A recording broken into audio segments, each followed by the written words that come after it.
हे हमारे सर्वशक्तिमान पिता परमेश्वर और धन्यवाद के सर्वथा योग्य हमारे मुक्तिदाता प्रभु यीशु मसीह, और हे शांतिदायक पवित्र आत्मा, आज की आराधना में हम आपका हृदय की गहराइयों से स्वागत करते हैं और आपकी उपस्थिति के लिए धन्यवाद देते हैं। भजनकार लिखते हैं, हे सारी पृथ्वी के लोगों, यहोवा का जय जयकार करो, आनंद से यहोवा की आराधना करो, जय जयकार के साथ उसके सन्मुख आओ। निश्चय जानो कि यहोवा ही परमेश्वर है, हम उसकी प्रजा और उसकी चराई की भेड़ें हैं। परमेश्वर के फाटकों से धन्यवाद और उनके आंगनों में स्तुति करते हुए प्रवेश करो, उसका धन्यवाद करो और उसके नाम को धन्य कहो, क्योंकि यहोवा भला है। तो आइए प्यारे भाइयों और बहनों, आज की इस रविवारी आराधना में जब हम सब मिलकर धन्यवादी पर्व को मना रहे हैं, भजनकार के इन शब्दों के साथ हम अपना भी शब्द मिलाएं और कहें, उसके फाटकों से प्रवेश करूंगा, धन्यवाद के साथ उसके आंगनों में स्तुति करूंगा। उसके फाटकों में प्रवेश करूंगा, धन्यवाद के साथ उसके आंगनों में स्तुति करूंगा। मैं कहूंगा, यह दिन यहोवा ने बनाया, मैं खुश हुआ कि आनंदित किया। आनंदित किया, मुझे आनंदित किया, मैं खुश हुआ कि आनंदित किया। आनंदित किया, मुझे आनंदित किया, मैं खुश हुआ कि आनंदित किया।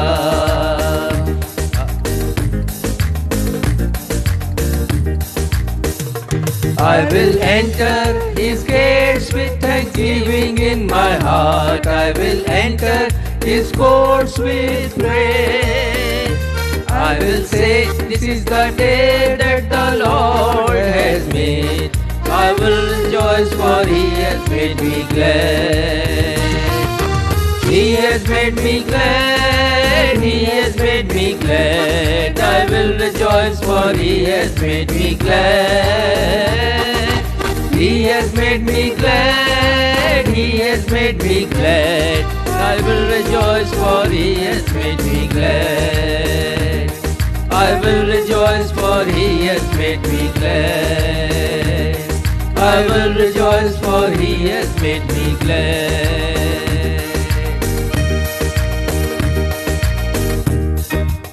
नवजीवन एवेंजलिकल चर्च की 233 ऑन एवं ऑफलाइन आराधना में मैं आकांक्षा सक्षम मसीह आप सभी प्रभु भक्तों का अपने उद्धारकर्ता प्रभु यीशु मसीह के अतुल्य नाम में स्वागत करती हूँ एवं आप सभी को जय यीशु, यीशु सहाय, शालोम, जय मसीह की और प्रेज द लॉर्ड कहती हूँ। Praise the Lord. प्रिय भाइयों और बहनों, यह बात सच और हर प्रकार से मानने योग्य है कि हम मसीहियों का जीवन परमेश्वर पिता की स्तुति, आराधना, प्रार्थना करने एवं उन्हें धन्यवाद देने के बिना अधूरा है। हम व्यक्तिगत जीवन एवं कलीसियाई आराधना में परमेश्वर पिता को धन्यवाद देना नहीं भूलते हैं। हम जब सुबह उठते हैं तो रात्रि की मीठी नींद के लिए और एक नए दिन को दान स्वरूप देने के लिए परमेश्वर पिता को धन्यवाद देते हैं।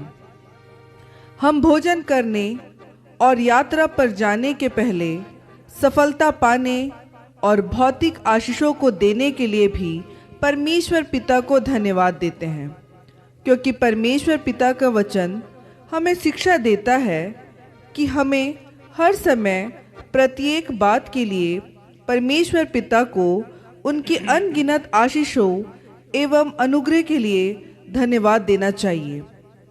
धन्यवाद देने की समस्त बातों के मध्य संत पौलुस कुरिन्थियों की कलीसिया को पत्र लिखकर कहते हैं कि हमें परमेश्वर पिता को प्रभु यीशु मसीह के लिए धन्यवाद देना चाहिए, जो हम सब के लिए एक ऐसी भेंट है जिसका बखान करना वर्णन से बाहर है। जी हाँ भाइयों और बहनों, आज प्रभु यीशु के आगमन के चौथे रविवार के दिन हमारी कलीसिया संपूर्ण मानव जाति के उद्धार के लिए परमेश्वर पिता के द्वारा प्रभु यीशु को दिए जाने के लिए धन्यवादी पर्व अर्थात फेस्टिवल ऑफ थैंक्स गिविंग मना रही है। अतः आप आज के संदेश को अवश्य सुनिएगा। आइए इस समय हम अपने स्थान पर खड़े होकर धन्यवाद का गीत गाएं, जिसके शब्द है, प्रभु का धन्यवाद करूंगा, उसकी संगति में सदा रहूंगा, साथ चलूंगा और जय जरूर पाऊंगा।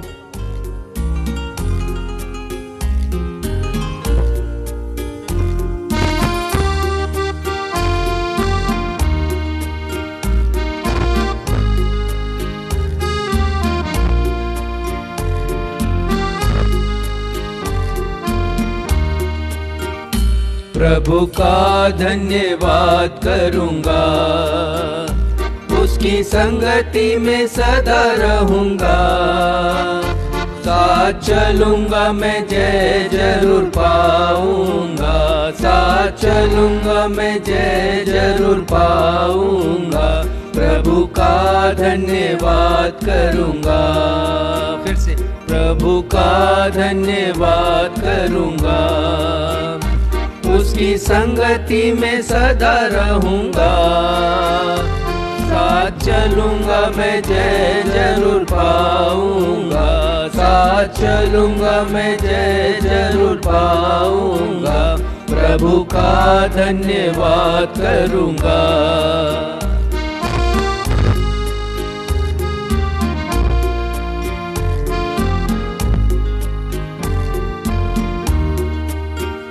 ना देगी मुझे दुनिया कभी भी कोई सुख और शांति आराम, ना देगी मुझे दुनिया कभी भी कोई सुख और शांति आराम।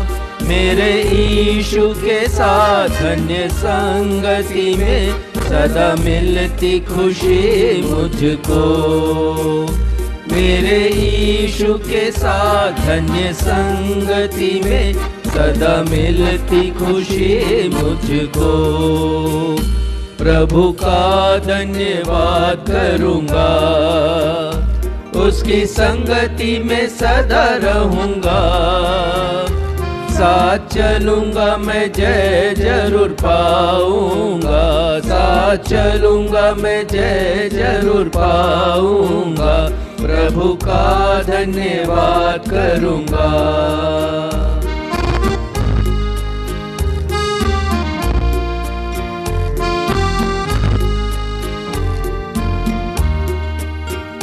मेरी जिंदगी की हर परेशानी में खुल जाता है आशा का द्वार, मेरी जिंदगी की हर परेशानी में खुल जाता है आशा का द्वार। कभी ना डरूंगा, कभी ना हटूंगा, चाहे जान भी देना पड़े।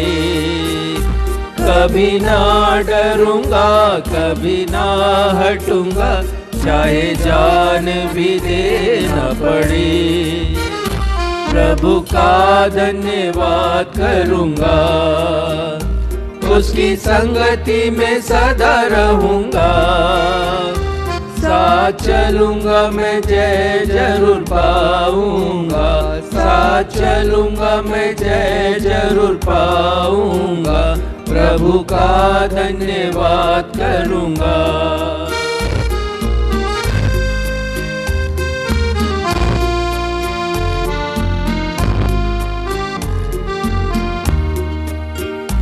कितना अच्छा है वो, कितना धन्य है वो, यीशु ही मेरे जीवन का साथी।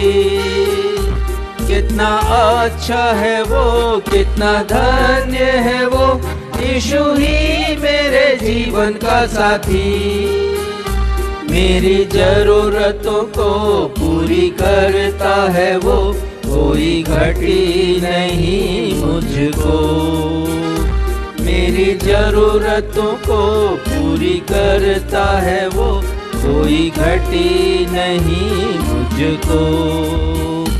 प्रभु का धन्यवाद करूंगा, उसकी संगति में सदा रहूंगा। साथ चलूंगा मैं, जय जरूर पाऊंगा। साथ चलूंगा मैं, जय जरूर पाऊंगा। प्रभु का धन्यवाद करूंगा, प्रभु का धन्यवाद करूंगा, प्रभु का धन्यवाद करूंगा। हम इसी स्थिति में रहकर उत्तरवादी पाठ के लिए निकाल लेंगे भजन संहिता अध्याय 103 पद 1 से लेकर 13 तक, जिसे पढ़ने में अगुवाई मिस्टर सक्षम मसीह करेंगे। भजन संहिता अध्याय 103 पद 1 से लेकर 13 तक।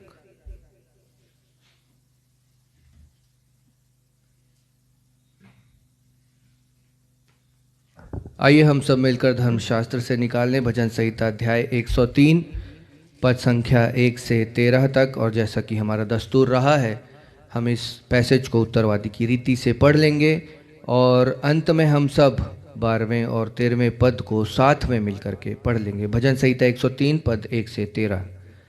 हे मेरे मन, यहोवा को धन्य कह, और जो कुछ मुझ में है वह उसके पवित्र नाम को धन्य कहे।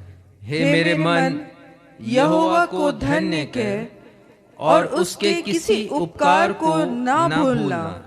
वही तो तेरे सब अधर्म को क्षमा करता और तेरे सब रोगों को चंगा करता है।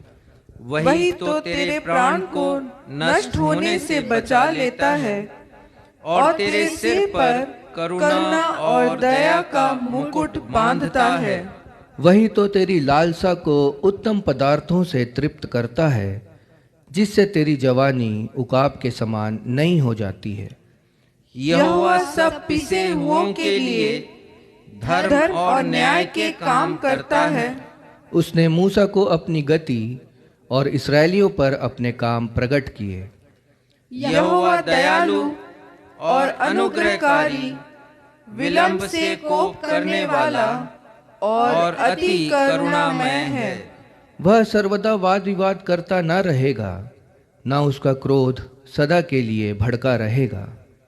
उसने हमारे पापों के अनुसार हमसे व्यवहार नहीं किया और न हमारे अधर्म के कामों के अनुसार हमको बदला दिया है।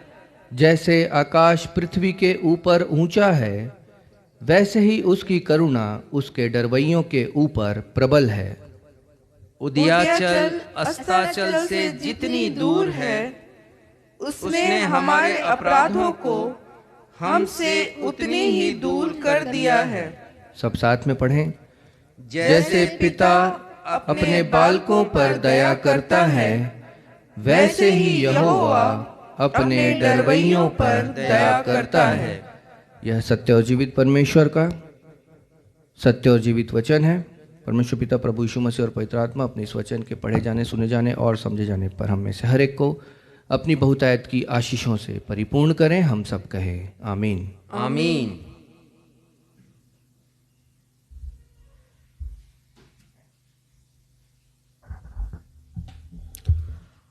अब हमारे पास्टर साहब का अवसर होगा जब वे हमें कलीसियाएं सूचनाओं से अवगत कराएंगे। सूचनाओं के पश्चात वह हम सभी के लिए मध्यस्थता की प्रार्थना करेंगे।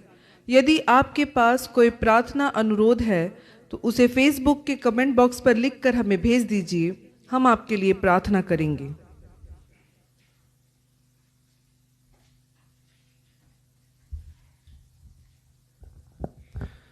नवजीवन इवेंजलिकल चर्च की 233वीं 233rd ऑन एवं ऑफलाइन रविवारी आराधना में मैं पास्टर राजेश मसीह आप सभी प्रभु भक्तों का जो इस समय कलीसिया में हैं या अपने मोबाइल के समक्ष हैं या टीवी के समक्ष हैं या भविष्य में यूट्यूब व्हाट्सएप मैसेंजर में भेजे जाने वाले वीडियोस के द्वारा हमारे साथ उपस्थित होंगे, अपने उद्धारकर्ता प्रभु यीशु मसीह के अतुलनीय नाम में स्वागत करता हूं और आप सभी को मैं जय मसीह की कहता हूं।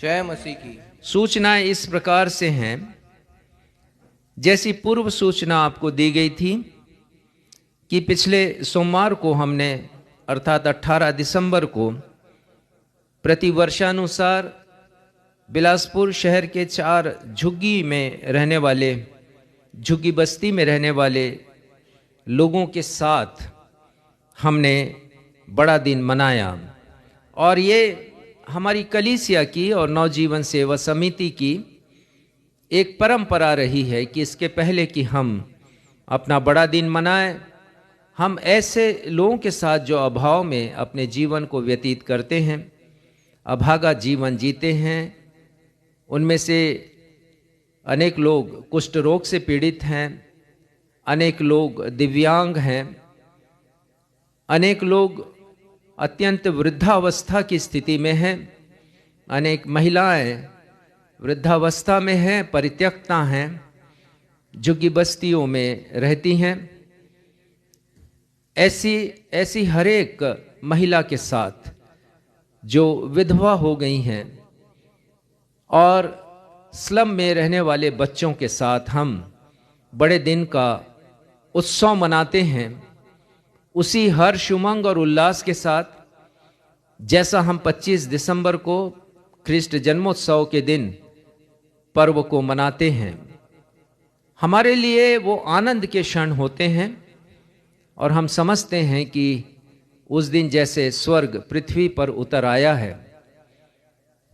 उनकी खुशियों को देखकर हम भाव विभोर हो जाते हैं, परमेश्वर को धन्यवाद देते हैं कि उन्होंने हमें एक ऐसा मन दिया कि आप सभी के सहयोग के द्वारा हम उनके साथ बड़े दिन का पर्व मना सके। इस अवसर पर प्रारंभ में हम एक आराधना करते हैं, अपने आने के उद्देश्य के विषय में बताते हैं, प्रभु यीशु मसीह के जन्म के विषय में बताते हैं और ये भी बताते हैं कि प्रभु यीशु मसीह इस संसार में क्यों आए हैं। वो आपसे प्रेम करते हैं, उन्होंने आप जैसे हजारों लोगों की सेवा की है अपने जीवन काल में जब वो पृथ्वी पर थे और अपना प्राण दिया है क्रूस के ऊपर। हम गीतों को गाते हैं जो बड़े दिन से संबंधित हैं। उसके पश्चात हमारे स्लम के संडे स्कूल के बच्चे मनमोहक कार्यक्रम प्रस्तुत करते हैं। इस वर्ष भी उन्होंने किया। हम उन सारे बच्चों को भी हृदय से धन्यवाद देते हैं जो अपनी पढ़ाई के मध्य समय निकालकर झुग्गी बस्ती में, जहां स्थान का भी अभाव है, सुविधाओं की कमी है, वो अभ्यास करते हैं और खूबसूरत प्रस्तुतिकरण सभी के सामने जब वो करते हैं तो तालियों की गूंज और गड़गड़ाहट ही सुनाई देती है। इस वर्ष हम आनंदित हुए कि हमारे साथ क्रिसमस मनाने के लिए द लेप्रोसी मिशन के बेल हॉस्पिटल, जो कि कुष्ठ रोगियों का अस्पताल है, चांपा में स्थित है, वहां से वहां की सुपरिंटेंडेंट तो आ नहीं सकी, पर धन्यवाद देते हैं कि उन्होंने अपने अधीनस्थ 6 लोगों को भेजा, जिनकी उपस्थिति से हमारे उस दिन के कार्यक्रम की और शोभा बढ़ गई। हम उन सभी को हृदय से उनकी उपस्थिति के लिए धन्यवाद देते हैं। कार्यक्रम के पश्चात हमने भोजन कराया है, वैसा ही स्वादिष्ट भोजन जैसा भोजन हम प्रीति भोज में खाते हैं बड़े दिन या नए वर्ष के समय। हम इसमें क्वालिटी के साथ कोई समझौता नहीं करते। जैसा भोजन हम उन्हें देते हैं वैसा ही भोजन हम भी खाते हैं उनके मध्य में बैठकर, ताकि हम उन्हें बता सकें कि परमेश्वर का प्रेम जो हमारे हृदय में है, वही प्रेम हम उनके साथ अभिव्यक्त करते हैं। इस वर्ष 400 लोग के लगभग एक बड़ी भीड़ ने भोजन ग्रहण किया, और उसके पश्चात हमने लगभग 115 लोगों को क्रिसमस का तोहफा दिया, गिफ्ट दिया। स्टेनलेस स्टील का एक बाउल काफी बड़ा और एक चम्मच। ये सब आयोजन जो होता है वो बिना आपके आर्थिक सहयोग के नहीं होता। हमारे बहुत से साथी हैं, सहयोगी हैं, जो न केवल प्रार्थना हमारी इस मिशन के लिए करते हैं, परंतु आर्थिक सहयोग प्रदान करते हैं, जिसके द्वारा हम इस बड़े आयोजन को संपन्न कर पाते हैं। हमारे एक सहयोगी हैं और उन्होंने कहा है कि हम उनका नाम ना लें। पिछले मैं समझता हूं 17-18 वर्षों से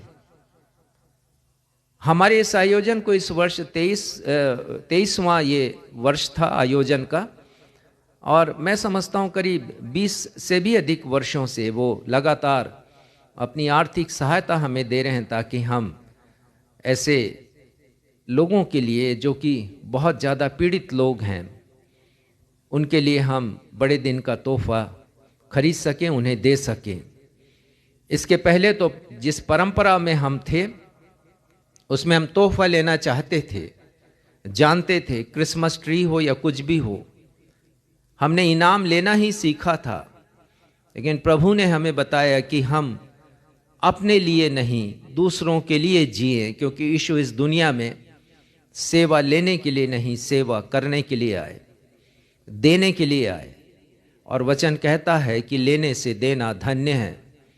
जब से हमने इसे सीखा, तब से हम इस वचन का पालन कर रहे हैं। और परमेश्वर पिता आप सभी के मन को और उत्साहित करे, जो हमारी सभा में इस समय उपस्थित हैं या भविष्य में उपस्थित होंगे, कि वे भी प्रभु यीशु मसीह के इस वचन को स्मरण रखें कि परमेश्वर ने यदि हमें बहुत सी आशीषें दी हैं, तो हम ऐसे लोगों के साथ बांटना सीखें, ताकि परमेश्वर के प्रेम को ऐसे लोगों के साथ बांट सके। तो मैं आप सभी को हृदय से धन्यवाद देना चाहता हूं नवजीवन इवेंजलिकल चर्च की ओर से और नवजीवन सेवा समिति की ओर से, कि आपने बहुमूल्य भेंटें हमें प्रदान की हैं, जिसके द्वारा ये आयोजन सफलतापूर्वक संपन्न हो सका है। आने वाले दिनों की जो आराधनाएं हैं इस प्रकार से संचालित होंगी। 25 दिसंबर अर्थात कल बड़े दिन के पर्व की आराधना होगी, ठीक ऐसे ही समय में जब रविवारी आराधना प्रारंभ होती 11:10 के आसपास। आप सभी से निवेदन है कि आप अवश्य हमारी इस आराधना में शामिल हों और एक अर्थपूर्ण, प्रेरणादायक और सार गर्भित संदेश आप सुने, और वैसे ही आत्मा से भरी हुई आराधना में भी आप शामिल हों। 31 दिसंबर को रात्रि 11 बजे, ठीक 11 बजे रात्रि को हम वॉच नाइट सर्विस मनाएंगे। वर्ष 2023 की अंतिम रात्रि वो होगी, अंतिम दिन होगा, और 12:01 से एक नए दिन का उदय होगा, वर्ष 2024 का पहला दिन। तो हम विदाई देंगे वर्ष 2023 को और स्वागत करेंगे 2024 का। और इसके लिए आराधना हमने रखी है, धन्यवाद के गीत हम गाएंगे और परमेश्वर के वचन से भी हम एक संदेश सुन लेंगे। तो आप अवश्य रात्रि 11 बजे हमारी इस आराधना में शामिल होइएगा। 1 जनवरी को 11:10 में हमारी नववर्ष की आराधना होगी। आप सभी से निवेदन है कि उस दिन भी अवश्य आप उपस्थित हों, और नववर्ष की उपयोगिता हमारे जीवन में क्या है, और क्या आशीषें परमेश्वर हमें देना चाहते हैं, परमेश्वर का वचन किन रहस्यों को प्रकट करना चाहता है नए वर्ष के लिए, इससे आप उस दिन सुन पाएंगे। तो इन सारी आराधनाओं के द्वारा परमेश्वर पिता आप सभी को अपनी बेशुमार आशीषों से परिपूर्ण करे। आज धन्यवादी पर्व का दिन है और हम लोगों को धन देने की अपेक्षा धन्यवाद देने के लिए प्रेरित करते हैं, क्योंकि परमेश्वर को हमारा धन्यवाद चाहिए। दाऊद कहते हैं, राजा दाऊद, कि हम क्या दें आपको, जो कुछ हमारे पास है वो तो आपका ही है परमेश्वर पिता, और ये सच है। तो हम इस बात के लिए उत्साहित नहीं करते कि धन्यवादी पर्व का दिन है तो धन्यवादी चढ़ाएं आप धन के रूप में, और परमेश्वर प्रदत्त आशीषों को आप उस रूप में प्रकट करें, परंतु हम प्रेरित करते हैं कि हम धन्यवाद दें परमेश्वर पिता को। और जब हम अपने पूरे मन के साथ धन देते हैं धन्यवाद के साथ, तो वो धन आशीषित होता है। और हम जानते हैं कि हमारे किसी भी कार्य के लिए आज तक धनराशि की कमी नहीं हुई है। परमेश्वर पिता अपने अगम्य भंडार से हमारी प्रत्येक आशीषों को पूरा करते हैं। परमेश्वर के नाम का धन्यवाद हो। धन्यवाद देना चाहेंगे अपने भाई राजकमल टॉमस को, उनके परिवार की ओर से धन्यवादी भेंट प्राप्त हुई है। हमारे परिवार की तरफ से भी इस अवसर पर धन्यवादी भेंट प्राप्त हुई है। और परमेश्वर पिता को धन्यवाद इस बात के लिए क्योंकि इन भेंटों की उपयोगिता परमेश्वर के राज्य के विस्तार के लिए, सुसमाचार प्रचार के लिए ही की जाती है। परमेश्वर पिता इन सभी भाई बहनों को अपनी आशीषों से परिपूर्ण करे। आइए हम प्रार्थना करें। हे हमारे सर्वशक्तिमान, सर्वव्यापी, सर्वज्ञानी पिता परमेश्वर, हमारी हर एक आवश्यकताओं को पूरा करने वाले, हमारी घटी को दूर करने वाले परमेश्वर पिता, अभी हमने गाया कितना अच्छा है वो, कितना धन्य है वो। परमेश्वर पिता, बाइबल कहती है कि God is a good God, परमेश्वर पिता भले हैं और वो भलाई करते हैं। हम धन्यवाद देते हैं पिता प्रत्येक भलाई के लिए जो आपने हमारे जीवन में किया है, प्रत्येक उपकारों के लिए, हर एक मेहरबानी के लिए, आपकी कृपा के लिए, जो क्षण प्रति क्षण, पल प्रति पल हम पर बरसती रहती, चाहे हम उसे एक्नॉलेज करें, चाहे हम उसे माने या नहीं माने। पिता, आप हमसे जब प्रेम करते हैं तो हम पर अपनी कृपा भी बरसाते हैं। और हम सबसे बढ़कर धन्यवाद देते हैं अपने उद्धारकर्ता प्रभु यीशु मसीह के लिए। संत पौलुस कहते हैं कि वो अवर्णनीय भेंट हैं, और इसलिए हम आपका धन्यवाद करते हैं, क्योंकि प्रभु यीशु मसीह ने आकर अपनी शिक्षाओं से हमारे जीवन को बदला, अपना बलिदान क्रूस पर किया, अपना रक्त बहाया ताकि हमें पापों की क्षमा मिले, हमें छुटकारा मिले पाप की जिंदगी से, और अपनी उस पवित्रता से जो यीशु के द्वारा हमें मिलती हम आप तक पहुंचाए जाएं। और इतना ही नहीं, प्रभु यीशु मसीह का धन्यवाद इसलिए भी हो क्योंकि उन्होंने बता दिया हमें तीसरे दिन जी उठकर पुनरुत्थान की सामर्थ के द्वारा कि वही सामर्थ वो हमें भी देंगे, कि मृत्यु के पश्चात हम अनंत जीवन को जिसे देने का वादा आपने किया है हर एक विश्वासियों को, उसे हम प्राप्त कर सकें। तो पिता, इन सारी मेहरबानियों के लिए धन्यवाद देते हैं। 18 दिसंबर के आयोजन के सफलता के लिए हम आपको तहे दिल से धन्यवाद देते हैं। धन्यवाद देते हैं पिता हम प्रत्येक लोगों के लिए जिनका सहयोग हमें मिला है, आर्थिक रूप से और अन्य परिश्रम के द्वारा लोगों ने हमारी बड़ी सहायता की है।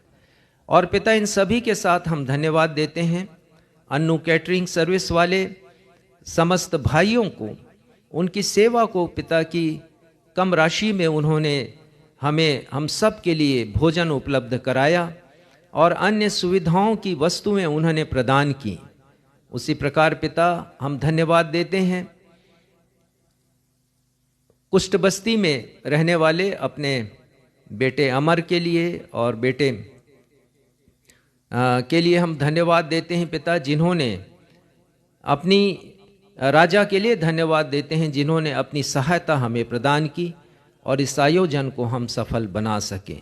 प्रत्यक्ष अप्रत्यक्ष रूप से जितनों ने हमारी सहायता की है, धनराशि देने में और भेंट खरीदने में, उन सभी के लिए हम आशीष की प्रार्थना करते हैं। और पिता, इस बड़े उपकार के लिए हम प्रार्थना करते हैं कि आपकी मेहरबानियाँ, कृपा और उपकार उनके जीवन में भी दिखाई दे। पिता, हम प्रार्थना करते हैं कल की आराधना के लिए और 31 तारीख की आराधना और 1 जनवरी की आराधना के लिए। ये सारी आराधनाएं पिता वास्तविक रूप में सफल हों और लोग आत्मिक आशीषों को इन आराधनाओं के द्वारा प्राप्त कर सकें। फिर से पिता, हम आप उस जीवन के लिए जिसे आपने हमें दिया, हम आपको धन्यवाद देते हैं। आज धन्यवादी पर्व हम सब मिलकर मना रहे हैं। इस पर्व को मनाए जाने के द्वारा आपके बेटे यीशु को हम महिमा प्रदान कर सकें। अपनी इस प्रार्थना को हम अपने उद्धारकर्ता यीशु ही के नाम में मांग लेते हैं। सुनिए और ग्रहण कीजिए। कलीसिया कहे आमीन। प्रभु की प्रार्थना कहेंगे। हे हमारे पिता, आप जो स्वर्ग में हैं, आपका राज्य, आपकी इच्छा जैसे स्वर्ग में पूरी होती है वैसे इस पृथ्वी पर भी पूरी हो। हमारे दिन भर की रोटी आज हमें दीजिए और जिस प्रकार हमने अपने अपराधियों को क्षमा किया उसी प्रकार आप हमारे अपराधों को क्षमा कीजिए। हमें परीक्षा में नहीं लाइए बल्कि बुराई से बचाइए, क्योंकि राज्य, पराक्रम और महिमा सदा आपके हैं। आमीन।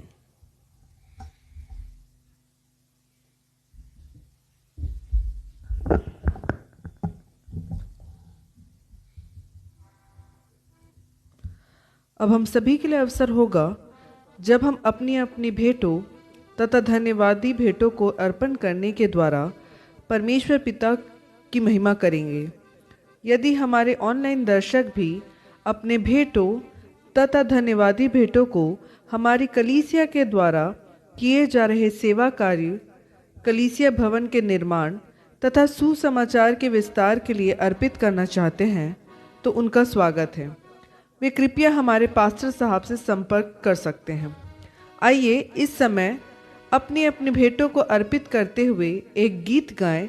गीत के शब्द हैं, धन्यवाद के साथ स्तुति गाऊंगा, हे यीशु मेरे खुदा, उपकार तेरे हैं बेशुमार, कोटि कोटि स्तुति धन्यवाद।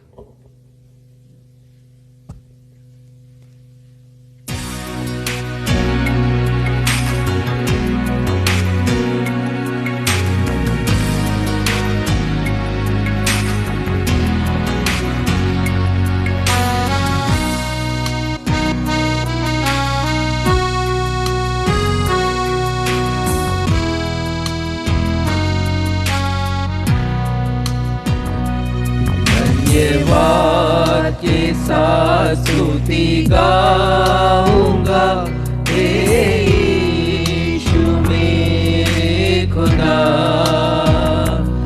उपकार तेरे हैं बेशुमार, कोटि कोटि स्तुति धन्यवाद। धन्यवाद के साथ स्तुति गाऊंगा, हे यीशु मेरे खुदा, उपकार तेरे हैं बेशुमार, कोटि कोटि स्तुति धन्यवाद।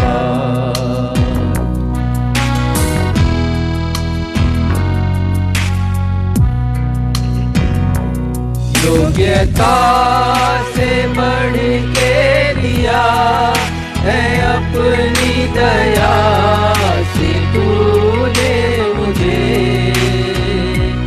योग्यता से बढ़ के दिया है अपनी दया से तूने मुझे, मांगने से ज्यादा मिला मुझे, आभारी हूँ प्रभु मैं। मांगने से ज्यादा मिला मुझे, आभारी हूँ प्रभु मैं। धन्यवाद के साथ स्तुति गाऊंगा तेरे यीशु मेरे खुदा। उपकार तेरे हैं बेशुमार, कोटि कोटि स्तुति धन्यवाद। कोटि कोटि स्तुति धन्यवाद। कोटि कोटि स्तुति धन्यवाद।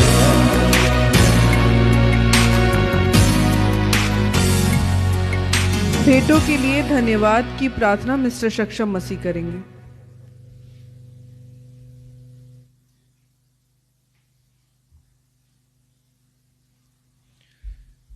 आइए इन बेटों के लिए हम परमेश्वर पिता से आशीष की प्रार्थना करें।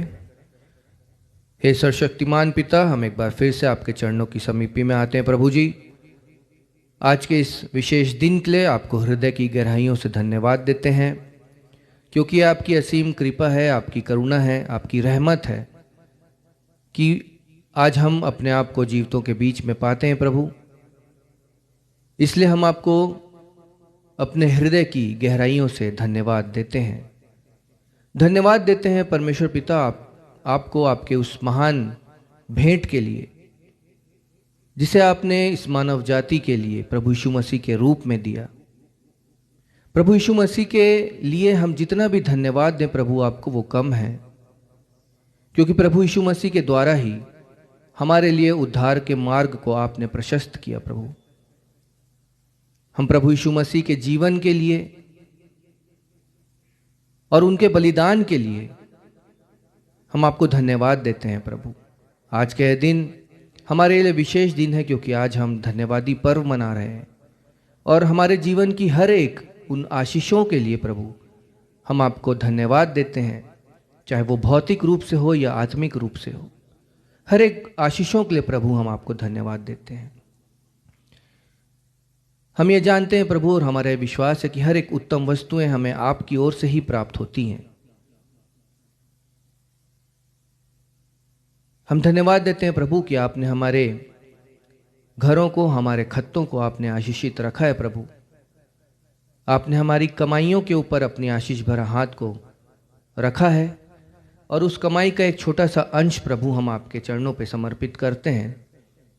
हम जानते हैं प्रभु कि ये भेंट जो करेंसी के रूप में है, यह आपके लिए उतनी मायने नहीं रखती जितना एक धन्यवादी हृदय होता है। सो प्रभु, हम इस भेंट को अपने धन्यवादी हृदय के साथ अर्पित करते हैं। प्रभु, प्रार्थना और विनती करते हैं कि आप इस भेंट को छुइए, इसे आशीषित करिए, ताकि आने वाले समय में जब ये भेंट आपके राज्य के विस्तार के उपयोग में काम में लाई जाने वाली होगी, तो प्रभु इस भेंट के द्वारा बहुत से लोग आपके नाम को जान सकें और हम भलाई के कार्य भी इस भेंट के द्वारा कर सकें। हर एक उन भेंटकर्ताओं के लिए जिन्होंने अपनी भेंट आपके सन्मुख प्रस्तुत की है, हर एक के लिए हम आशीष की कामना आपसे करते हैं। प्रभु, आगे की आराधना को आपके समर्थी हाथों में सौंपते हुए अपनी इस प्रार्थना को आपके प्रिय पुत्र प्रभु यीशु मसीह के नाम से मांगते हैं, आमीन।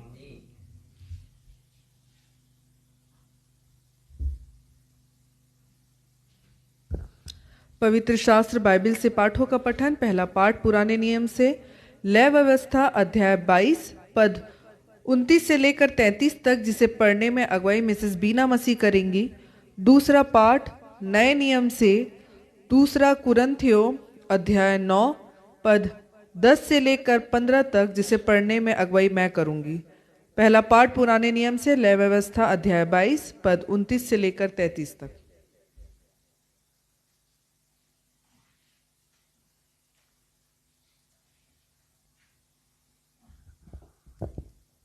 आप सबों को जय मसीह की। मैं आपके समक्ष पुराने नियम से पढ़ लूँगी। लय व्यवस्था अध्याय 22 पद 29 से 33 तक। परमेश्वर के वचन में इस प्रकार लिखा है, और जब तुम यहोवा के लिए धन्यवाद का मेल बलि चढ़ाओ तो उसे इसी प्रकार से करना जिससे वह ग्रहण योग्य ठहरे। वह उसी दिन खाया जाए, उसमें से कुछ भी सवेरे तक न रहने पाए। मैं यहोवा हूँ। इसलिए तुम मेरी आज्ञाओं को मानना और उनका पालन करना। मैं यहोवा हूँ। और मेरे पवित्र नाम को अपवित्र न ठहराना, क्योंकि मैं इस्राएलियों के बीच अवश्य ही पवित्र माना जाऊँगा। क्योंकि मैं तुम्हारा पवित्र करने वाला यहोवा हूँ, जो तुमको मिस्र देश से निकाल लाया, जिससे तुम्हारा परमेश्वर बना रहूं। मैं यहोवा हूँ। यह परमेश्वर का पवित्र और जीवित वचन है। परमेश्वर इसके पढ़े एवं सुने जाने पर हम सबों को आशीष प्रदान करें। हम सब कहें आमीन। दूसरा पाठ नए नियम से 2 कुरिन्थियों अध्याय 9 पद 10 से लेकर 15 तक। अतः जो बोने वाले को बीज और भोजन के लिए रोटी देता है, वह तुम्हें बीज देगा और उसे फलवंत करेगा और तुम्हारे धर्म के फलों को बढ़ाएगा। तुम हर एक बात में सब प्रकार की उदारता के लिए, जो हमारे द्वारा परमेश्वर का धन्यवाद करवाती है, धनवान किए जाओ। क्योंकि इस सेवा के पूरे करने से न केवल पवित्र लोगों की आवश्यकताएं पूरी होती है, परंतु लोगों की ओर से परमेश्वर का भी बहुत धन्यवाद होता है। क्योंकि इस सेवा को प्रमाण स्वीकार कर वे परमेश्वर की महिमा प्रकट करते हैं कि तुम मसीह के सुसमाचार को मानकर उसके अधीन रहते हो और उनकी और सब की सहायता करने में उदारता प्रकट करते हो। और वे तुम्हारे लिए प्रार्थना करते हैं, और इसलिए कि तुम पर परमेश्वर का बड़ा ही अनुग्रह है, तुम्हारी लालसा करते रहते हैं। परमेश्वर का उसके उस दान के लिए जो वर्णन से बाहर है, धन्यवाद हो। परमेश्वर अपने पढ़े हुए वचन पर आशीष दे। हम सब कहें आमीन। सुसमाचार पाठ के लिए हम निकाल लेंगे लूका रचित सुसमाचार अध्याय 2 पद 27 से लेकर 30 तक, जिसे पढ़ने में अगुवाई रेवरेंड राजेश मसीह करेंगे। लूका रचित सुसमाचार अध्याय 2 पद 27 से लेकर 30।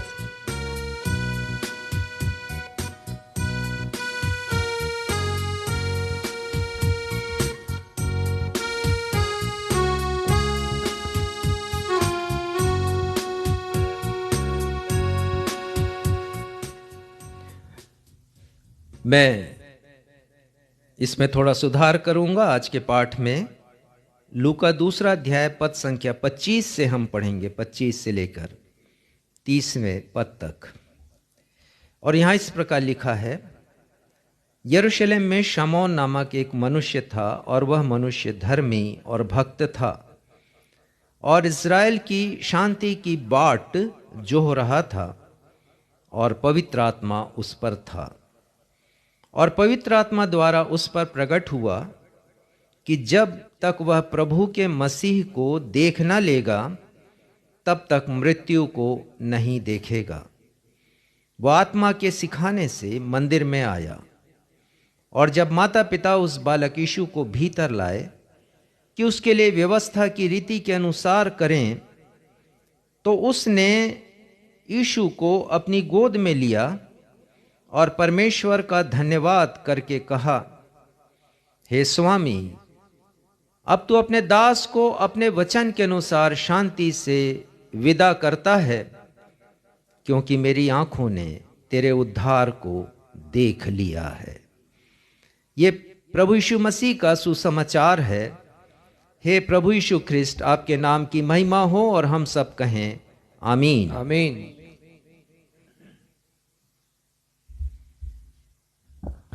अब हम सभी के लिए सुनहरा समय होगा जब हम परमेश्वर पिता के जीवित वचन से आज धन्यवादी पर्व पर परमेश्वर पिता के अभिषिक्त दास रेवरेंड राजेश मसीह के द्वारा एक अर्थपूर्ण सारगर्भित एवं प्रेरणादायक संदेश सुन लेंगे।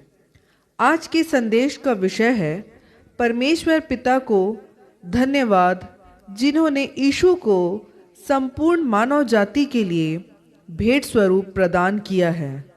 Thanks to God who has given Jesus as a gift to the all humanity.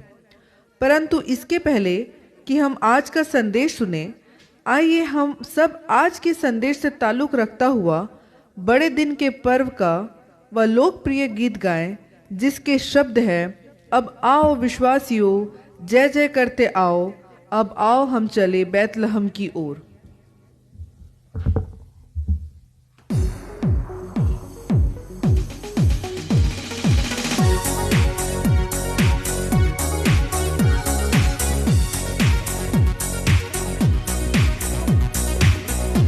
मसीही गीत संग्रह में यह गीत 96 नंबर पर है, 96 नंबर पर है। हमारे दर्शक जो इस समय हमारे साथ उपस्थित हैं आराधना में, आप सब कोई मिलकर इस गीत को गाएं और धन्यवाद दें, सराहें हम प्रभु यीशु मसीह को, जिन्हें परमेश्वर ने हम सब के लिए दिया है, जो हमारे लिए एक तोहफा है, एक दान है, एक भेंट है, एक गिफ्ट है।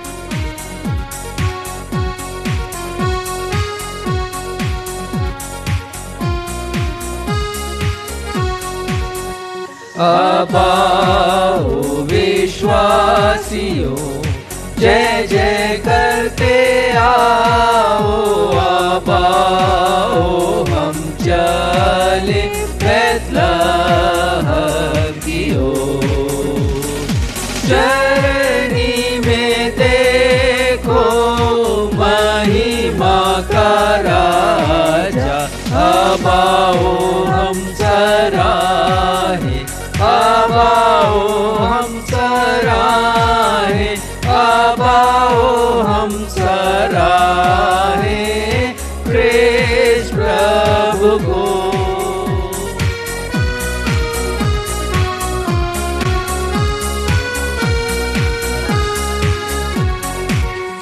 वो ईश्वर से ईश्वर, जोत का जोत सनातन, उसने न किया घर कुंवारी से।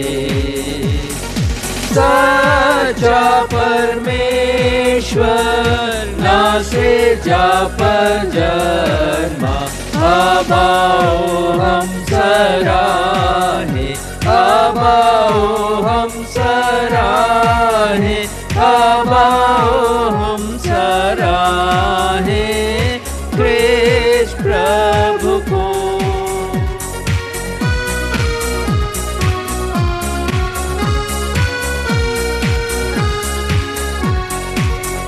हे सारे दूतगणों, जय जयकार तुम गाओ, हाँ स्वर्गों के स्वर में तुम गाते रहो। महिमा और स्तुति ईश्वर सर्वप्रधान को, अब आओ हम सराहें, अब आओ हम सराहें, अब आओ हम सराहें प्रेज प्रभु को।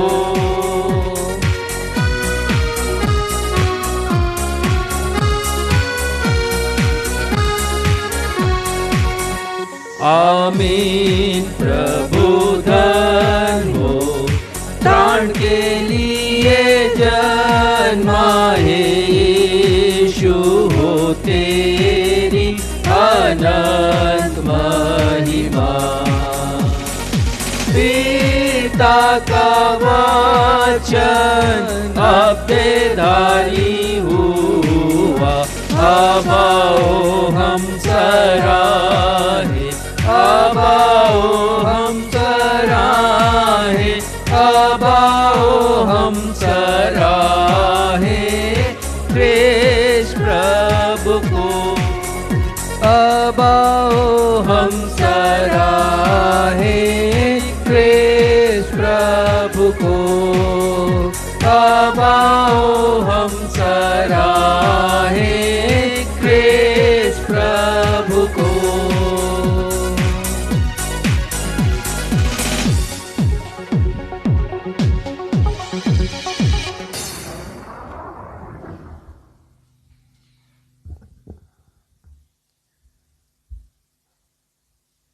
आज धन्यवादी पर्व का दिन है, थैंक्स गिविंग संडे या फेस्टिवल ऑफ थैंक्स गिविंग। और आज हम सब के मनन और चिंतन का विषय है परमेश्वर पिता को प्रभु यीशु मसीह के लिए, जो संपूर्ण मानवता के लिए, संपूर्ण मानव जाति के लिए, हर युग के, हर सदी के, हर समय के लिए अवर्णनीय, अद्वितीय एवं अनुपम भेंट हैं, तोहफा हैं, गिफ्ट हैं। हमें तहे दिल से धन्यवाद देना कदापि नहीं भूलना चाहिए, कदापि नहीं भूलना चाहिए। प्रभु यीशु मसीह के लिए, जो संपूर्ण मानव जाति के लिए परमेश्वर के द्वारा दिए गए अवर्णनीय, अद्वितीय और अनुपम तोहफा हैं, गिफ्ट हैं, भेंट हैं, दान हैं। We should never forget to give thanks to God for the Lord Jesus Christ, who is an incomparable, indescribable and unique gift to the humanity, unique gift to the mankind। इसके पहले कि हम प्रभु यीशु मसीह का जन्म दिवस मनाएं, हर्षोल्लास और उमंग के साथ हम भर जाएं और उनके जन्म की खुशियों को हम मनाएं,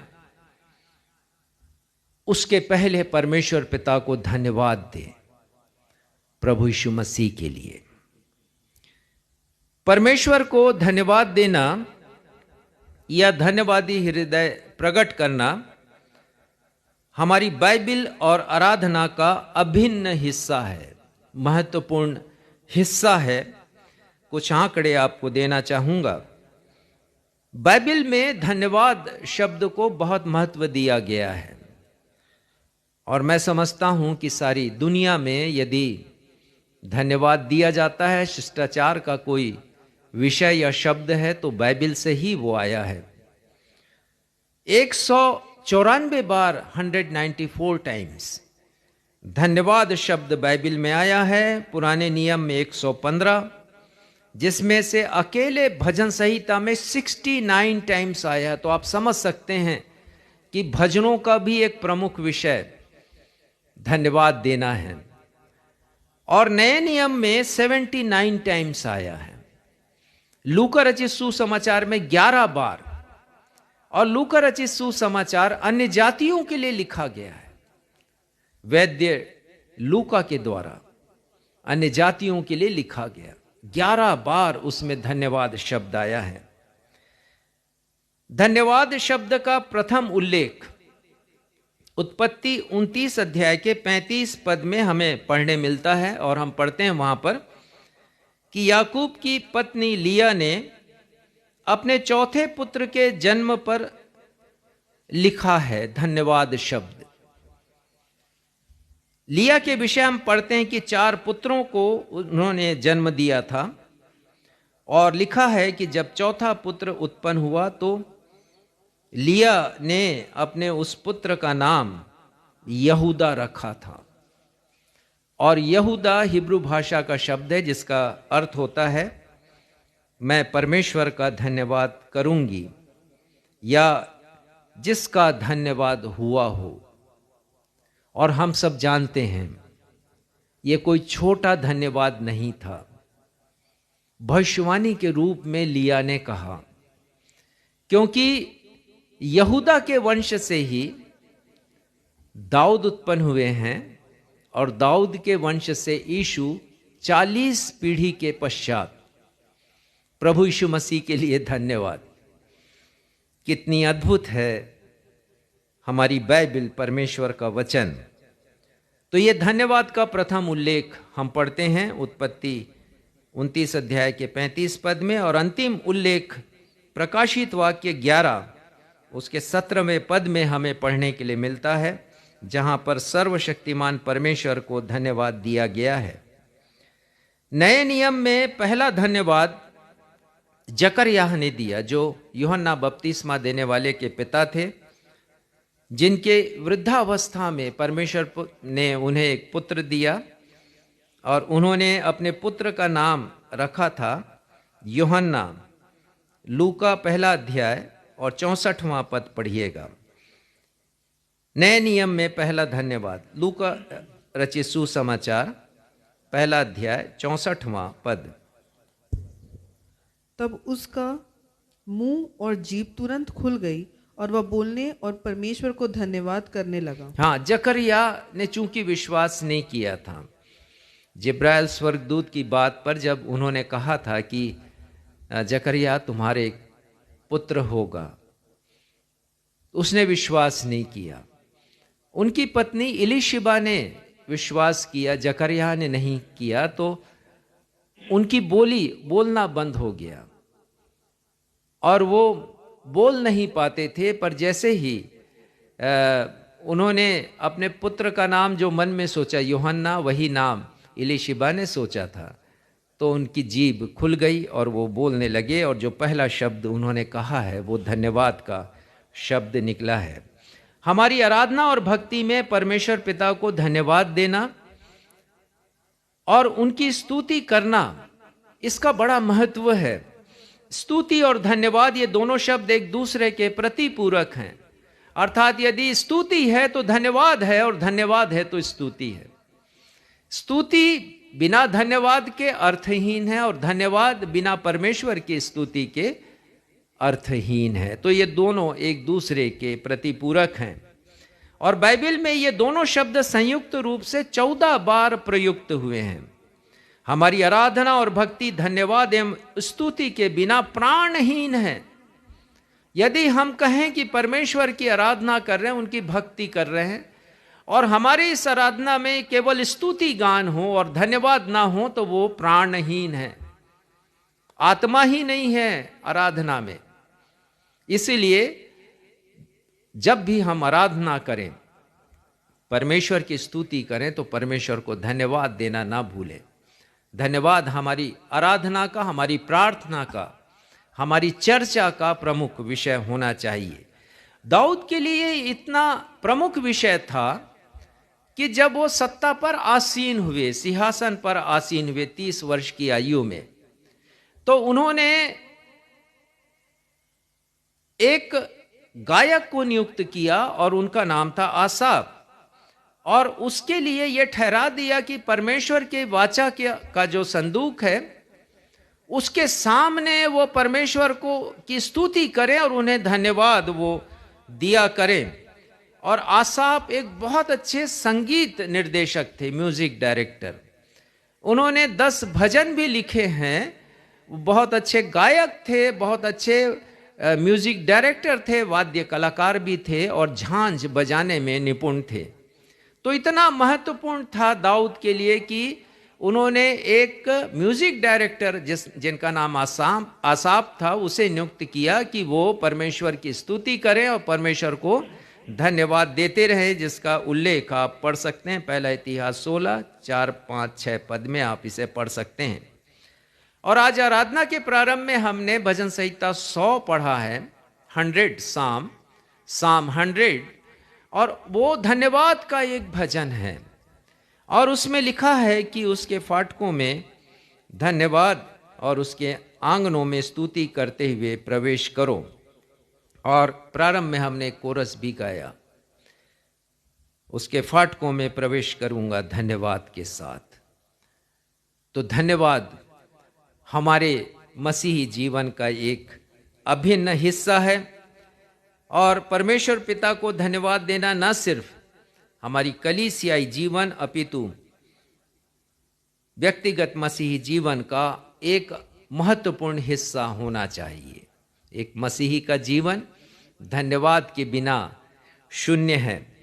जब हम सुबह उठें तो रात्रि की मीठी नींद के लिए और उस रक्षा के लिए जिसे रात्रि भर परमेश्वर ने हमें प्रदान किया, और नए दिन के दान के लिए जो दान स्वरूप हमें मिला है। नया दिन हमारी परिश्रम, मेहनत, बुद्धि का परिणाम नहीं है, परमेश्वर के द्वारा दी गई भेंट है वो हर नया दिन। उसके लिए हम धन्यवाद दें प्रत्येक सुबह, और दिन में जब भी भोजन करें तो परमेश्वर पिता को धन्यवाद देना नहीं भूलें। मैं आपको बताना चाहता हूँ, इसी वर्ष अप्रैल 13 से 1 मई तक अमेरिका में सर्वे करके पता किया गया कि कितने लोग प्रार्थना करते हैं, कितने लोग नहीं करते। आपको ये जानकर आश्चर्य होगा, 51% लोग प्रार्थना करते हैं। इसका मतलब ये है कि 49% लोग, जिनमें से ज़्यादातर हम सोचते हैं कि मसीही हैं, वो प्रार्थना नहीं करते हैं। और जो प्रार्थना नहीं करते वो मसीही हैं भी नहीं कहना चाहिए। तो दिन में जब भी भोजन ग्रहण करें, हम प्रार्थना करें। सुबह प्रार्थना करें, दिन में करें, रात्रि में सोने के पहले प्रार्थना करें। दिन भर की आशीषें जिसे हमने पाई हैं परमेश्वर से, हर एक सफलता के लिए, हर एक विफलता के लिए, उनके लिए भी हम परमेश्वर को धन्यवाद दें। और दिन भर जो सुरक्षा उन्होंने हमें प्रदान की है आने जाने में, व्यवहारिक जीवन में, उसके लिए भी हम परमेश्वर को धन्यवाद देना नहीं भूलें। आज हमारी कलीसिया धन्यवादी पर्व, फेस्टिवल ऑफ थैंक्स गिविंग मना रही है। और हम विश्वास करते हैं कि इसके पहले कि हम प्रभु यीशु मसीह का जन्मदिन मनाएं, अर्थात क्रिसमस मनाएं या बड़ा दिन मनाएं, हम परमेश्वर पिता को प्रभु यीशु मसीह के लिए धन्यवाद दें। कभी भूले नहीं, कदापि नहीं भूले। ये विषय आज हमारे सामने हम सभी के मनन के लिए रखा गया है कि हम कभी ना भूलें। कभी ना भूलें का मतलब ये है कि हम भूल जाते हैं, इसीलिए ये शब्द रखा गया है कि हम कभी ना भूलें। और आज का दिन और भी अच्छा इसलिए क्योंकि कल हम प्रभु यीशु मसीह का जन्म दिवस मना रहे हैं, क्रिसमस, और आज हम प्रभु यीशु मसीह के लिए धन्यवाद दे रहे हैं परमेश्वर पिता को, क्योंकि वो हम सब के लिए अवर्णनीय, अतुलनीय और अनुपम तोहफा है। प्रभु यीशु मसीह, हम उन्हें धन्यवाद दें। सारी मानव जाति के लिए परमेश्वर ने उन्हें दिया है। हम सभी के उद्धार के लिए परमेश्वर पिता ने प्रभु यीशु मसीह को इस दुनिया में भेजा है। बड़े दिन के पहले धन्यवादी पर्व मनाने का हमारा जो आधार है, जो बेसिक है, निकालिएगा एक पद, लूका पहला अध्याय, उसका 46-47 वर्ष आप पढ़िएगा, 46 और 47, लूका 1:46-47। और यहाँ पर हम पढ़ते हैं कि प्रभु यीशु मसीह को जन्म देने के पहले, जब मरियम को 3 महीने की गर्भावस्था थी, उसी समय उन्होंने परमेश्वर को धन्य कहा है, धन्यवाद दिया है। पढ़िएगा 46 और 47। तब मरियम ने कहा, मेरा प्राण प्रभु की बड़ाई करता है और मेरी आत्मा मेरे उद्धार करने वाले परमेश्वर से आनंदित हुई। हाँ, वो कह रहे हैं कि ये जो आनंद आया है मेरे जीवन में, उसके लिए परमेश्वर का धन्यवाद। परमेश्वर पिता धन्य है। परमेश्वर पिता को धन्यवाद, क्योंकि उन्होंने मुझे चुना है उस महान व्यक्ति को जन्म देने के लिए, उद्धारकर्ता को जन्म देने के लिए। तो प्रभु यीशु मसीह के जन्म के पहले मरियम ने धन्यवाद दिया है परमेश्वर पिता को, और इसीलिए हम धन्यवादी पर्व मना रहे हैं। पैसों के लिए, धन के लिए नहीं, पर अपने मन से निकली अभिव्यक्ति के लिए, जिसे धन्यवाद के रूप में हम परमेश्वर को अर्पित कर सकते हैं। यदि आप इतिहास देखें धन्यवादी पर्व का, तो मैं बताना चाहूँगा, धन्यवाद देने के बारे में तो बहुत से उल्लेख हैं जिसका वर्णन मैंने पहले आपको किया है, परंतु मसीहियों के इतिहास में धन्यवादी दिवस या थैंक्स गिविंग डे की शुरुआत सन 1621 में, आज से 400 वर्ष पहले करीब, उस समय हुई जब यूरोप से मसीही लोग अनेक महीनों की कठिन यात्रा करके, समुद्री यात्रा करके, जोखिम से भरी हुई कठिन यात्रा करके अमेरिका पहुंचे हैं। और मैसाचुसेट्स शहर में अपनी सफल यात्रा और उस सुरक्षा के लिए जिससे पूरे समय परमेश्वर ने उन्हें प्रदान किया है, परमेश्वर को धन्यवाद देने के लिए उन्होंने एक सभा का आयोजन किया है और उसे उन्होंने थैंक्स गिविंग सर्विस कहा है, धन्यवादी आराधना उन्होंने कहा है उसे, और उसे मनाया है। और ये उन्होंने मनाया है नवंबर महीने के अंतिम शुक्रवार के पहले जो गुरुवार का दिन आता है उस दिन, गुरुवार, अंतिम गुरुवार को उन्होंने सेलिब्रेट किया सन 1621 में। और बाद में इसका काफी प्रचार हुआ और अमेरिका पूरे देश में ये फैल गया बाद के वर्षों में, और फिर यूरोप में पहुंचा, हमारे भी देश में ये आया। और 16वें प्रेसिडेंट अमेरिका के अब्राहम लिंकन ने उसे राष्ट्रीय पर्व घोषित किया, नेशनल हॉलिडे ये के रूप में ये मनाया जाता है। चौथे गुरुवार को, नवंबर महीने के चौथे गुरुवार को ये पर्व वहाँ पर मनाया जाता है और आज हम मना रहे हैं।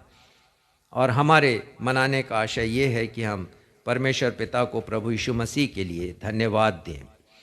तो आज 4 बातों के द्वारा हम आज के विषय को समझेंगे। और आज का विषय मैं फिर से दोहरा दूं आपके सामने, परमेश्वर पिता को प्रभु यीशु मसीह के लिए जो संपूर्ण मानवता, संपूर्ण मानव जाति के लिए अवर्णनीय, अद्वितीय और अनुपम भेंट हैं, हमें तहे दिल से धन्यवाद देना कदापि नहीं भूलना चाहिए। 4 बातों के द्वारा हम समझेंगे कि हमें क्यों नहीं भूलना है, क्यों धन्यवाद देना है। पहली बात तो ये है, निकालिए 2 कुरिन्थियों 9वां अध्याय और 15वां पद, आज के एक पाठ से ये पद पढ़ा गया। पहली बात, हमारे धन्यवाद करने का प्रमुख विषय केवल और केवल और केवल और केवल प्रभु यीशु मसीह होना चाहिए, ओनली जीसस क्राइस्ट। हमारा जो फोकस है वो केवल प्रभु यीशु मसीह पर होना चाहिए।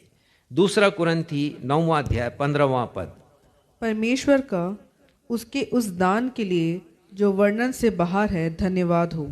ये बहुत बड़ी बात संत पौलुस ने लिखी कुरिन्थियों की कलीसिया को, कि परमेश्वर का उस दान के लिए जो वर्णन से बाहर है, अवर्णनीय है, मानवीय भाषा में कोई शब्द नहीं जो उस भेंट को परिभाषित कर सके।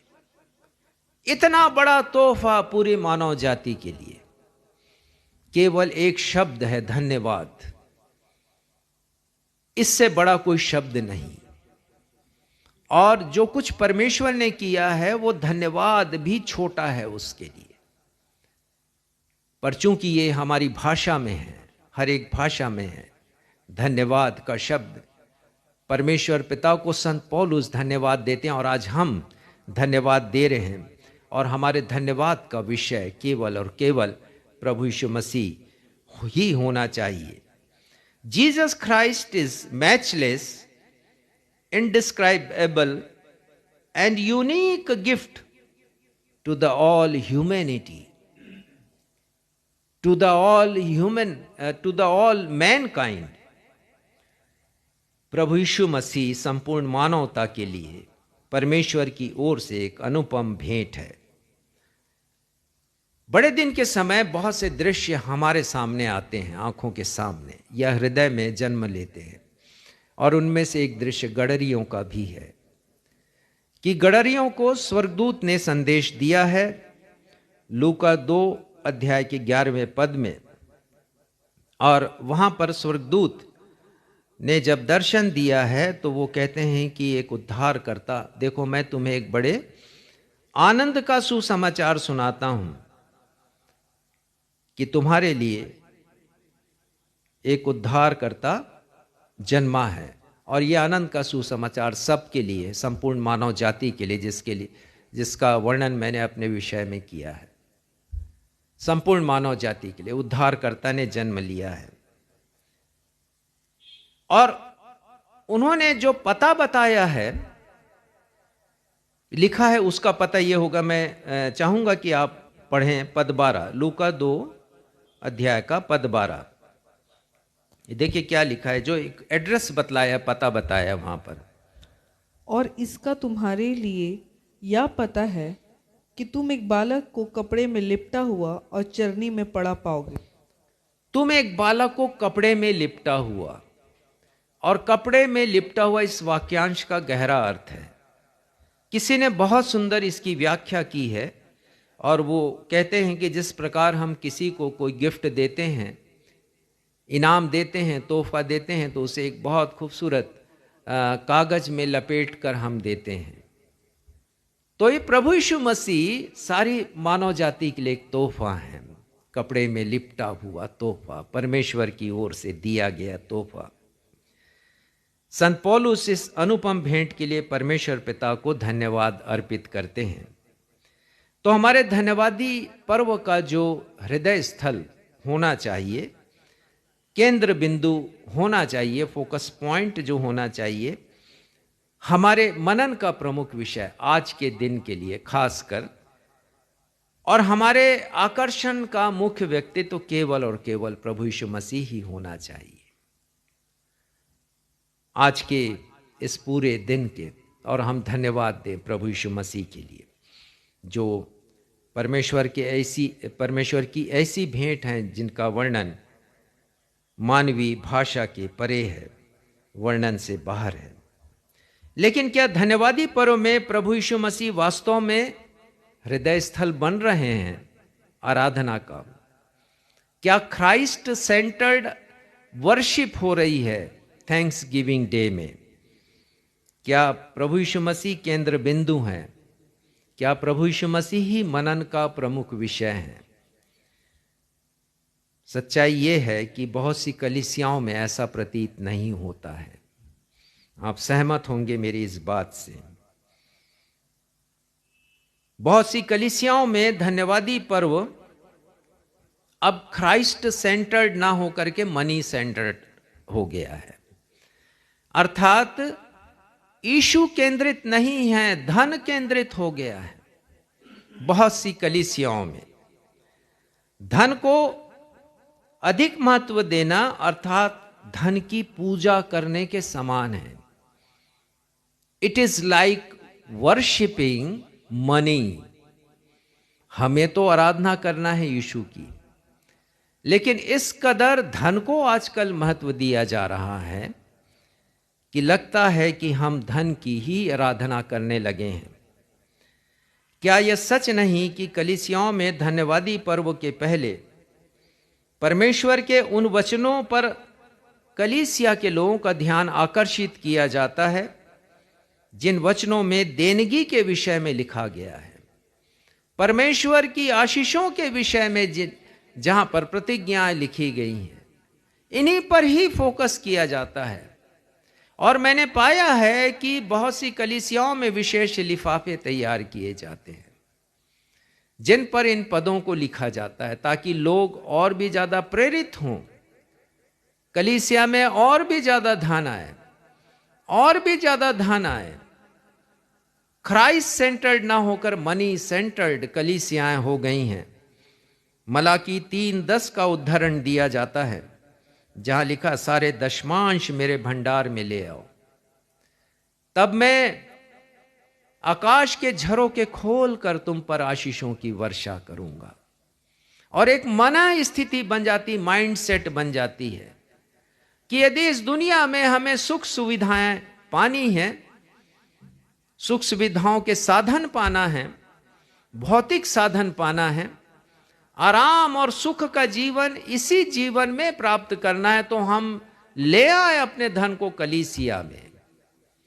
परमेश्वर पिता आकाश के झरोखे खोलकर धन की वर्षा हमारे ऊपर करेंगे या आपके ऊपर करेंगे, ये बातें कही जाती हैं। और 2 कुरिन्थी 9वें अध्याय का 7वां पद भी, हर एक जैसा मन में ठाने वैसा ही दान करे। और प्रेरित किया जाता है कि आप मन में ज्यादा ठाने, ज्यादा धन दें। मैं सोचता हूं बिल्कुल देना चाहिए, देना चाहिए कलीसिया में। परमेश्वर प्रदत्त आशीषों को बिल्कुल कलीसिया में लाकर देना चाहिए, लेकिन तब देना चाहिए जब कलीसिया सुसमाचार प्रचार का काम कर रही है, जब कलीसिया सेवा का काम कर रही है जिसे कलीसिया ने छोड़ दिया है। जब कलीसिया परमेश्वर के राज्य के विस्तार का काम कर रही है तब कलीसिया में देना चाहिए, तब वो अर्थपूर्ण है, मीनिंगफुल है। देखिए संत पौलुस क्या लिखते हैं, 2 कुरिन्थियों 9वां अध्याय निकालिए और उसके 11वें पद को पढ़िएगा। तुम हर बात में सब प्रकार की उदारता के लिए जो हमारे द्वारा परमेश्वर का धन्यवाद करवाती है धनवान किए किस जाओ। बात के लिए धनवान किए जाओ? वो कह रहे हैं उदारता के लिए जो परमेश्वर का धन्यवाद कराती है। तो धन्यवाद किन के द्वारा होता है? क्या उस पैसे के द्वारा जिसे हमने दिया और हमारे ही ऊपर व्यय किया जा रहा है कलीसियाई कार्यक्रमों में? परमेश्वर इससे प्रसन्न नहीं होते हैं। परमेश्वर इस बात से प्रसन्न कभी नहीं होते हैं कि जो हमने दिया है वो हमारे ऊपर ही व्यय कर दिया जाए किसी ना किसी रूप में, और ये होना नहीं चाहिए।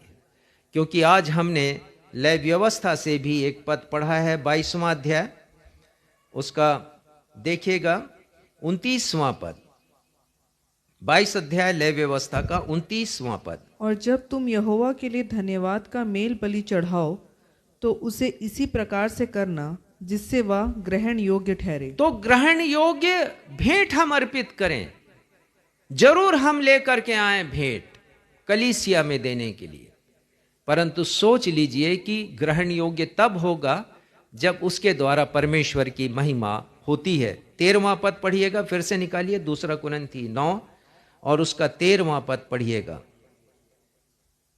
क्योंकि इस सेवा को प्रमाण स्वीकार कर वे परमेश्वर की महिमा प्रकट करते हैं कि तुम मसीह के सुसमाचार को मानकर उसके अधीन रहते हो और उनकी और सब की सहायता करने में उदारता प्रकट करते देखिए, ये है कलीसिया का कार्य, सुसमाचार की अधीनता में रहना, सुसमाचार का प्रचार करना संसार में जाकर और सेवा का काम करना। ये संत पौलुस लिख रहे हैं। हमारी भेंटें ऐसे कार्य के लिए प्रयुक्त होना चाहिए।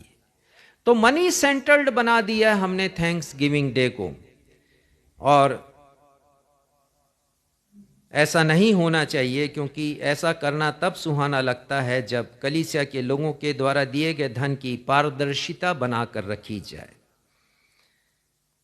कलीसिया को पैसों की चिंता छोड़कर नष्ट होती हुई आत्माओं की चिंता करना चाहिए। ये एक प्रमुख बात है। कितना बोझ है हमारे हृदय में उन आत्माओं के लिए जो कलीसिया में ही हैं लेकिन नष्टता की कगार पर हैं, उन लोगों के लिए जो कि नष्ट हो रहे हैं, ऐसे लोगों की आत्माएं।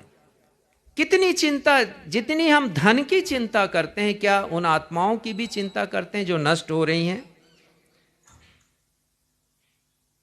एक पास्टर कह रहे थे कि उनकी कलीसिया में 4 लाख धन्यवादी भेंट के रूप में प्राप्त हुए हैं।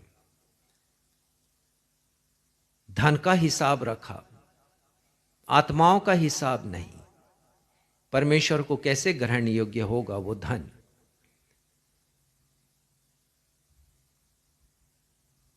परमेश्वर की दृष्टि में ऐसे धन का कोई महत्व नहीं जहां जिस धन में यीशु ना हो, क्योंकि हमें यीशु के लिए धन्यवाद देना है।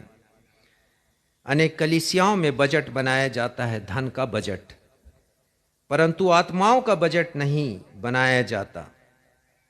एक बार एक बिशप ने मुझसे कहा, आप जब लेंट का कार्यक्रम बना रहे हैं तो वहां पर यह भी लिखिए कि लोग अधिक से अधिक धन दें डायसिस के कामों के लिए। मैंने उनसे कहा, बेहतर ये लिखना बेहतर होगा कि लोग अपना दिल दें, मन दें परमेश्वर को धन की अपेक्षा। मन दे देंगे परमेश्वर को तो धन अपने आप निकल आएगा। परमेश्वर पिता हमारा धन नहीं, हमारा धन्यवादी मन चाहते हैं। आसाफ ने एक भजन लिखा, भजन संहिता 50 और उसका 14वां पद, और वो लिखते हैं भजन संहिता 50 में कि मैं क्या दूं परमेश्वर को, कौन सा बलिदान चढ़ाऊं, किस पशु का बलिदान मैं चढ़ाऊं? सारे पशु तो परमेश्वर के हैं। जंगल और पूरी सृष्टि परमेश्वर का है।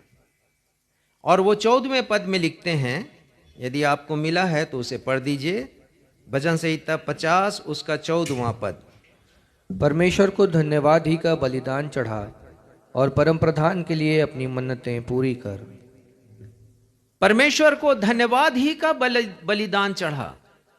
परमेश्वर ने कहा आसाप से, आसाप जब कह रहे हैं कि जब परमेश्वर कह रहे तुम मुझे क्या दोगे, और वो परमेश्वर कहते हैं कि तुम धन्यवाद का ही बलिदान चढ़ाओ।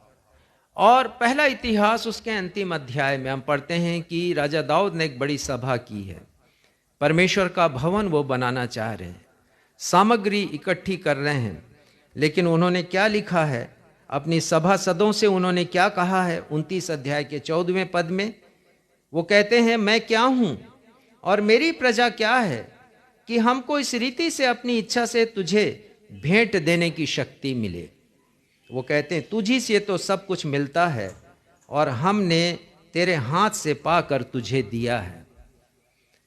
प्रिय भाइयों और बहनों, हमें समझने की आवश्यकता है कि परमेश्वर से हमें मिला है, और जो हाथ परमेश्वर ने हमें दिए उसी के द्वारा हम परमेश्वर के द्वारा दी गई आशीष को परमेश्वर के कार्यों के लिए दे रहे हैं। तो हमारी गिविंग में, हमारी देनगी में प्रमुखता प्रभु यीशु मसीह को मिलना चाहिए। दूसरी बात, धन्यवादी पर्व पर हम परमेश्वर पिता को अपने पापों की क्षमा किए जाने के लिए धन्यवाद दें। और यह बहुत महत्वपूर्ण है। हम केवल भौतिक आशीषों को स्मरण करते हैं, परमेश्वर पिता ने मुझे ये उपलब्धि दी है, परमेश्वर पिता ने मुझे सफलता दी है, परमेश्वर ने मुझे उन्नति प्रदान किया है, हम उन्हीं के लिए धन्यवाद देते हैं।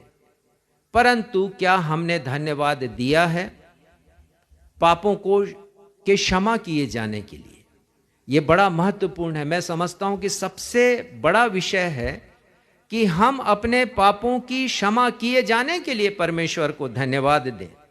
कुछ पदों के द्वारा मैं इस बात को आपको समझाऊंगा और बताऊंगा कि परमेश्वर, बाइबल का परमेश्वर भला है, क्योंकि उसने मेरे और आपके पापों को क्षमा किया है।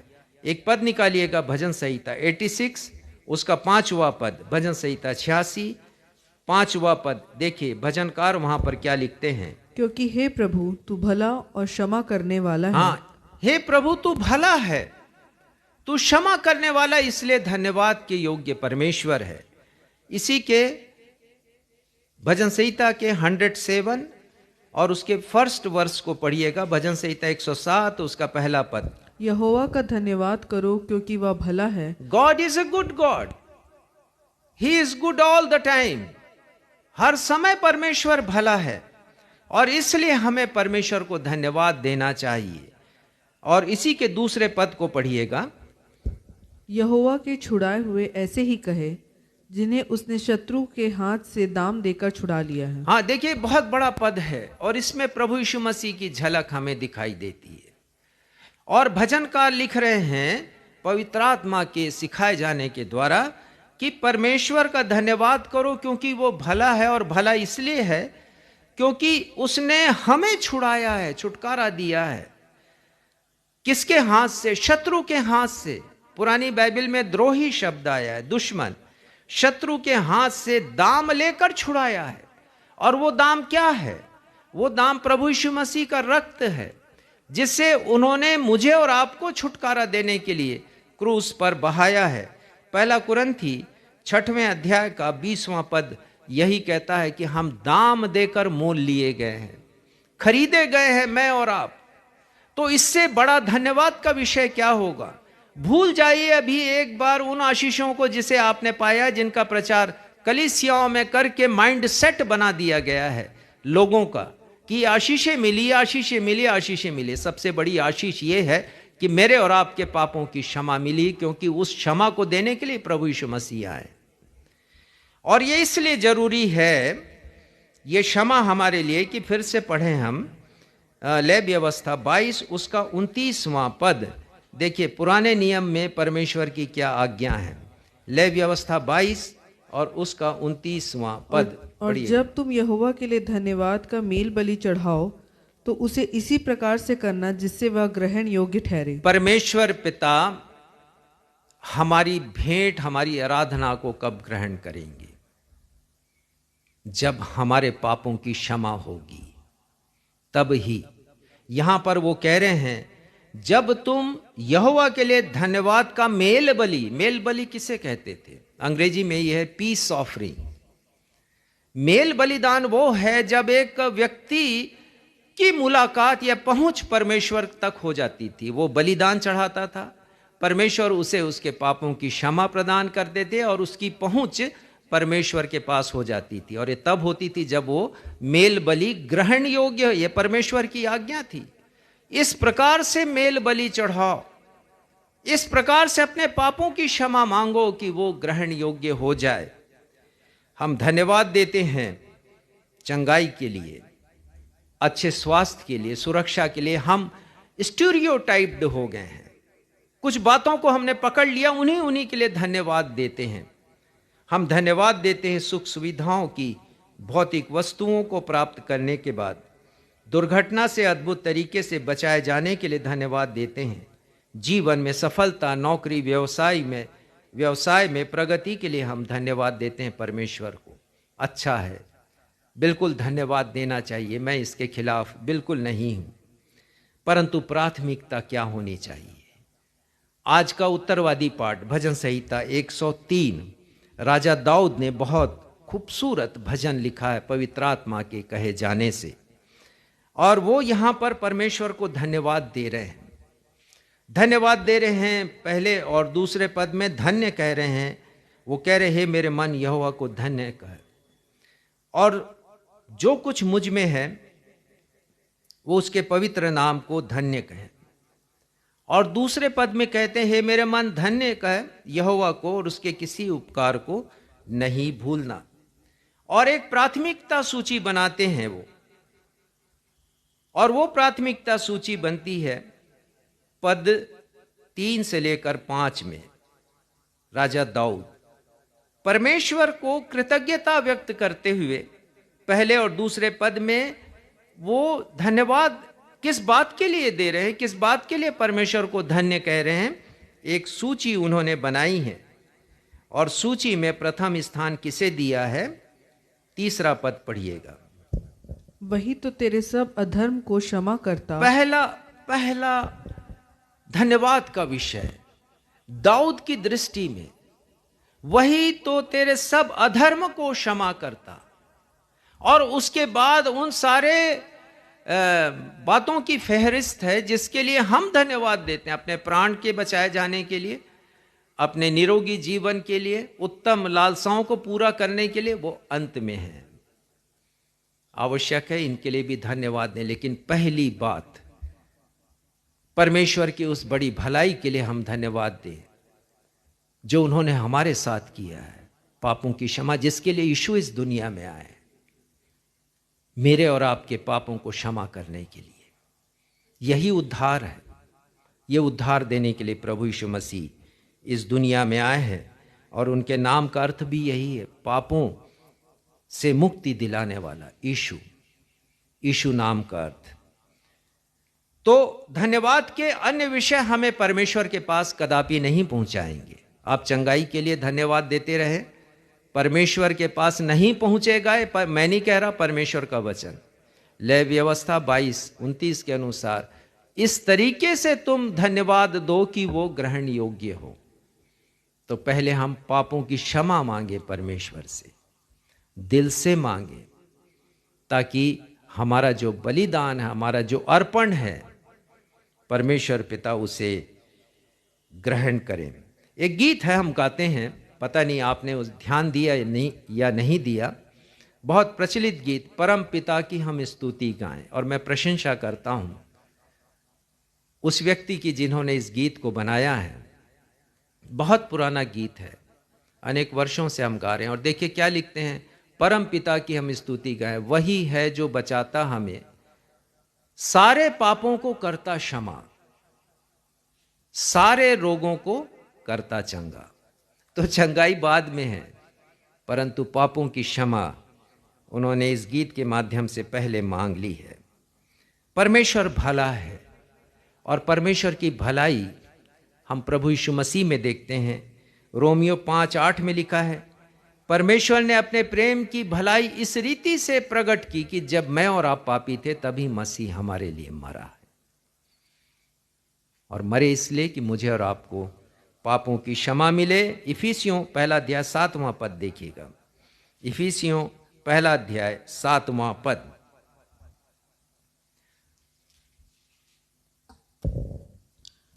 हमको उसमें उसके लहू के द्वारा छुटकारा अर्थात अपराधों की क्षमा उसके उस अनुग्रह के धन के अनुसार मिला है, जिसे उसने सारे ज्ञान और समझ सहित बस हमको छुटकारा प्रभु यीशु मसीह के रक्त के द्वारा मिला है, रक्त के बहाए जाने से, अर्थात पापों की क्षमा संत पौलुस कहते हैं। तो ये पापों की क्षमा बहुत महत्वपूर्ण है। राजा दाऊद ने तो लिखा है 3 पद में, वही तो तेरे सब पापों को क्षमा करता है। और ध्यान दीजिएगा 3, 4, 5 में 5 बातों के लिए वो धन्यवाद दे रहे हैं और लिख रहे हैं हर पद के पहले वही तो। और ये वही तो कौन है? ये यीशु है, वही तो। और पाप को कितना प्रमुख स्थान उन्होंने दिया, क्षमा कीजिएगा, पाप की क्षमा को, कि 10वें पद में वो लिखते हैं, भजन संहिता 103 उसके 10वें पद में, उसने हमारे पापों के अनुसार हमसे व्यवहार नहीं किया। परमेश्वर पिता का व्यवहार ऐसा नहीं, हमारे पापों के अनुसार, क्योंकि हम तो पाप के अनुसार यदि व्यवहार करते, न्याय करते परमेश्वर, तो केवल दंड के योग्य होते, शायद ये जीवन ही नहीं रहता हमारा, पृथ्वी ही नष्ट हो जाती। और लिखा, ना अधर्म के कामों के अनुसार हमको बदला दिया है। प्रतिशोध की भावना भी परमेश्वर की नहीं है, क्योंकि वो अनुग्रहकारी परमेश्वर है। और पढ़िएगा 12वां पद, भजन से 103 का 12वां पद। उदयाचल अस्ताचल से जितनी दूर है, उसने हमारे अपराधों को हमसे उतनी ही दूर कर दिया है। इतनी दूर हमारे अपराधों को किया है। तो धन्यवाद के योग्य परमेश्वर है। उदयाचल से अस्ताचल, और ऐसा कहा जाता है कि आज तक कोई नाप नहीं पाया है। जिस दिशा से सूर्य उदय होता है, जिस दिशा में वो अस्त होता है सूर्य, उस दूरी को आज तक कोई नाप नहीं पाया है। परमेश्वर पिता हमारे पापों को उतनी ही दूर करते हैं। तो परमेश्वर पिता को न सिर्फ हम यीशु के लिए धन्यवाद दें, परंतु पापों की क्षमा के लिए धन्यवाद दें, और बाकी बातों को भले बाद में हम रखें, लेकिन सबसे पहले हम पाप की क्षमा के लिए परमेश्वर को धन्यवाद दें। तीसरी बात मैं बताना चाहता हूं, धन्यवादी पर्वों को मनाने के द्वारा परमेश्वर चाहते हैं कि मैं और आप कृतज्ञ बने, मैं और आप, अर्थात धन्यवादी बने, थैंकफुल बने। परमेश्वर कभी नहीं चाहते कि हम कृतज्ञ बने। कृतज्ञ का मतलब धन्यवादित नहीं होना या थैंकलेस होना। परमेश्वर चाहते हैं कि हम थैंकफुल बने, धन्यवादी बने, कृतज्ञ बने। और धन्यवादी होने का तात्पर्य है परमेश्वर के प्रति उदारता के साथ कृतज्ञता प्रकट करना, जिसे हमने भजन संहिता 103 उसके 2 पद में पढ़ लिया, जहां लिखा है, मेरे मन यहोवा को धन्य कर, उसके किसी उपकार को नहीं भूलना। यह कृतज्ञता प्रकट करने का भाव है या आज्ञा है कि हमें भूलना नहीं है, परमेश्वर को धन्यवाद देना है। परमेश्वर की भलाई और कृपा के प्रति धन्यवाद एक प्रतिक्रिया है, सकारात्मक प्रतिक्रिया है, उसे हमें अभिव्यक्त करना चाहिए। परमेश्वर के द्वारा मुझ पर और आप पर किए गए उपकारों को एक्नॉलेज करना है। हम मानते हैं कि परमेश्वर पिता ने हम पर उपकार किए हैं, और इतने उपकार परमेश्वर पिता करते हैं, जिसे अक्सर मैं अपनी प्रार्थना में कहता हूं, क्षण प्रति क्षण और पल प्रति पल परमेश्वर की कृपा हम पर बरसती रहती, हम चाहे एक्नॉलेज करें या एक्नॉलेज नहीं करें। परमेश्वर पिता हम पर उपकार करना नहीं भूलते। दाऊद लिखते हैं, हमारे पापों के अनुसार हमसे व्यवहार नहीं करते, परमेश्वर कृपा बरसाते हैं। प्रभु यीशु मसीह ने कहा, धर्मी और अधर्मी दोनों के ऊपर परमेश्वर सूर्य उदय करते हैं। ये जो वायु उन्होंने बनाई है हर एक व्यक्ति के लिए, दुष्ट से दुष्ट व्यक्ति के लिए, धर्मी से धर्मी व्यक्ति के लिए। ये जो सूरज का प्रकाश आता है सबके लिए है। ये जो जमीन है, पृथ्वी है, वो सबके लिए है। सारी सृष्टि सबके लिए, किसी का एकाधिकार उस पर नहीं है। परमेश्वर ने सबके उपयोग के लिए उसे दिया है। परमेश्वर का उपकार हमारे जीवन में कितना है, मैंने इसे तब जाना जब मैंने अपनी माँ को उनकी मृत्यु के पहले एक अस्पताल में भर्ती किया। और जब अस्पताल का बिल आया तो मैंने देखा कि ऑक्सीजन माँ को लगाया गया था और उस ऑक्सीजन का जो शुल्क मुझे देना पड़ा 5 दिन का 10,000 रुपये, अर्थात 2,000 रुपये प्रतिदिन का।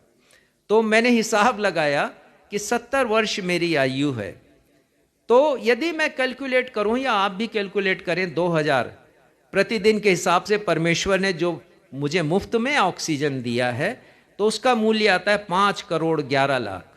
तो जीवन भर परिश्रम करूं तो भी मैं केवल एक ऑक्सीजन का ही बिल मैं अदा नहीं कर पाऊंगा परमेश्वर को। इतनी कृपा परमेश्वर की मुझ पर और आप पर होती है। हमें एक्नॉलेज करना चाहिए, हमें मानना चाहिए। हृदय की हर एक धड़कन के लिए, प्रत्येक सांस के लिए जिसे परमेश्वर हमें देते हैं, ये परमेश्वर के उपकार हैं। अयूब लिखते हैं कि मनुष्य की सांस परमेश्वर के हाथ में है। तो हमें धन्यवाद क्या नहीं देना चाहिए, कृतज्ञता व्यक्त करना चाहिए। एक आज्ञा पालन है। पहला थिस्सलुनीकियों 5:18 में संत पौलुस लिखते हैं, हर बात में परमेश्वर का धन्यवाद करो क्योंकि तुम्हारे लिए मसीह यीशु में परमेश्वर की इच्छा यही है। परमेश्वर का धन्यवाद करना, हर एक बात में हमें धन्यवाद देना है। यदि हम परमेश्वर के द्वारा किए गए उपकारों के प्रति कृतज्ञता प्रकट नहीं करते हैं तो हम इजरायलियों के समान व्यवहार कर रहे हैं। इजरायलियों ने कैसा व्यवहार किया, भजन संहिता 106 निकालिए 12 और 13 पद, और उसके बाद मैं भजन संहिता 78 से आपको पढ़कर बताऊंगा। भजन संहिता 78 पहले निकालिए, भजन संहिता 106 12 और 13 पद। देखिए इजरायलियों का व्यवहार कैसा था। तब उन्होंने उसके वचनों का विश्वास किया और उसकी स्तुति गाने लगे, परंतु वे झट उसके कामों को भूल गए और उसकी युक्ति के लिए ना ठहरे। हाँ, देखिए यहाँ लिखा है इजरायलियों ने भुला दिया परमेश्वर के उपकारों को। परमेश्वर ने लाल समुद्र से पार कराया, एक भी इस्राएली की मृत्यु नहीं हुई। परमेश्वर ने खाने के लिए उन्हें मन्ना दिया। लेकिन यही इजरायली जब मन्ना इनको मिलने लगा तो गिनती के 11वें अध्याय में ये कहते हैं, अरे हमको मिला क्या है, हमको तो मन्ना मिला है, सिर्फ मन्ना तो दिया है परमेश्वर ने हमें, ये रोज सुबह दे रहे हैं। अरे वो स्वर्गीय भोजन था। आज तक पृथ्वी पर कोई ऐसा रसोईया नहीं है जो इतना स्वादिष्ट भोजन बना सके। और मैं समझता हूं कि एक ही स्वाद नहीं रहा होगा, भिन्न भिन्न रूप से परमेश्वर उसे देते होंगे। और उनकी ये आलोचना कि मिला क्या है, इससे अच्छा तो मिस्र देश में थे, वहां तो हम कितना बढ़िया खाना खाते थे और अदरक को याद कर रहे, लहसुन को वो याद कर रहे थे। परमेश्वर के उपकारों को कभी विस्मृत ना करें, कृतज्ञता प्रकट करें हमेशा परमेश्वर के प्रति। उन उपकारों को जिन्हें हम देख रहे हैं फिजिकली आंखों से, और उनके लिए भी जिन्हें हम नहीं देखते। बहुत सी बातें हैं जिनके लिए हम परमेश्वर को धन्यवाद दे सकते हैं। धन्यवादी हृदय हम प्रकट कर सकते हैं। आज के दिन हमारे लिए सीखने की ये बात है। परमेश्वर के प्रति कृतज्ञता प्रकट करना ये मनुष्य का कर्तव्य है, मेरा और आपका। कैन और हाबिल के विषय में हम पढ़ते हैं, और हम पढ़ते हैं हाबिल अपने जो पशुपालन उसने किया था, कई एक भेड़ें ले आया परमेश्वर को बलिदान करने के लिए। और जो हाबिल कैन लेकर के आया अपनी उपज, वो परमेश्वर के लिए लेकर के अर्पण करने के लिए। और हम पढ़ते हैं कि परमेश्वर ने हाबिल की भेंट को ग्रहण किया है। क्योंकि उसकी भेंट में उसका हृदय भी है, उसका मन भी है, उसका समर्पण भी है। तो मनुष्य का कर्तव्य है कि हम कृतज्ञता प्रकट करें। हाबिल ने धन्यवाद के साथ अपनी भेंट को अर्पित किया है। हम पढ़ते हैं 10 कुष्ठ पीड़ितों के बारे में प्रभु यीशु मसीह के समय, और वो प्रभु यीशु मसीह से याचना करते हैं कि आप हमें ठीक कर दीजिए, चंगा कर दीजिए। और यीशु मसीह कहते हैं कि जाओ अपने आप को याजकों को दिखाओ, अर्थात तुम्हें चंगाई मिल गई, शुद्ध हो जाओ, अब तुम याजकों को दिखाओ। लिखा है जब वो मार्ग में जा रहे थे तब उन्होंने देखा कि वो तो चंगे हो गए हैं, यीशु को भूल गए। वो 9 के 9 लोग भूल गए हैं यीशु को, और वो बोले वो तो कहा है याजकों के पास जाने के लिए, याजक के पास चले गए, अपने घर बार चले गए होंगे सर्टिफिकेट लेके याजक से। परंतु एक व्यक्ति आया धन्यवाद देने के लिए। ये कृतज्ञता होती है, एक्नॉलेज करना है हमको परमेश्वर को उनके द्वारा किए गए उपकारों के लिए। प्रभु यीशु मसीह हम सब के लिए अनुपम और अवर्णनीय अद्वितीय परमेश्वर का उपहार है। सब बातों के लिए धन्यवाद। और संत पौलुस लिखते हैं रोमियो 8:32 में, सब बातें मिलकर भलाई को उत्पन्न करती हैं। ये दोनों में सब बातें शब्द आया है। सब बातों को के लिए धन्यवाद दें, और सब बातें मिलकर भलाई को उत्पन्न करती है। और इसी से चौथा बिंदु हमारे लिए है सीखने के लिए। आज अंतिम बिंदु मैं आपको बताऊंगा कि धन्यवादी पर्व पर परमेश्वर पिता को जीवन के बुरे और कठिन समय के लिए भी हमें धन्यवाद देना चाहिए। सिर्फ अच्छी बातों के लिए नहीं, ऐसे कठिन समय के लिए भी हमें धन्यवाद देना है। जीवन के अच्छे पल के लिए, जीवन की आशीषों के लिए हम धन्यवाद देते हैं परमेश्वर को। लेकिन एक सच्चे मसीही को जीवन के कठिनतम लम्हों के लिए, समय के लिए, पीड़ा से भरे हुए समय के लिए, दुख के लिए, आंसुओं के लिए भी धन्यवाद देना चाहिए।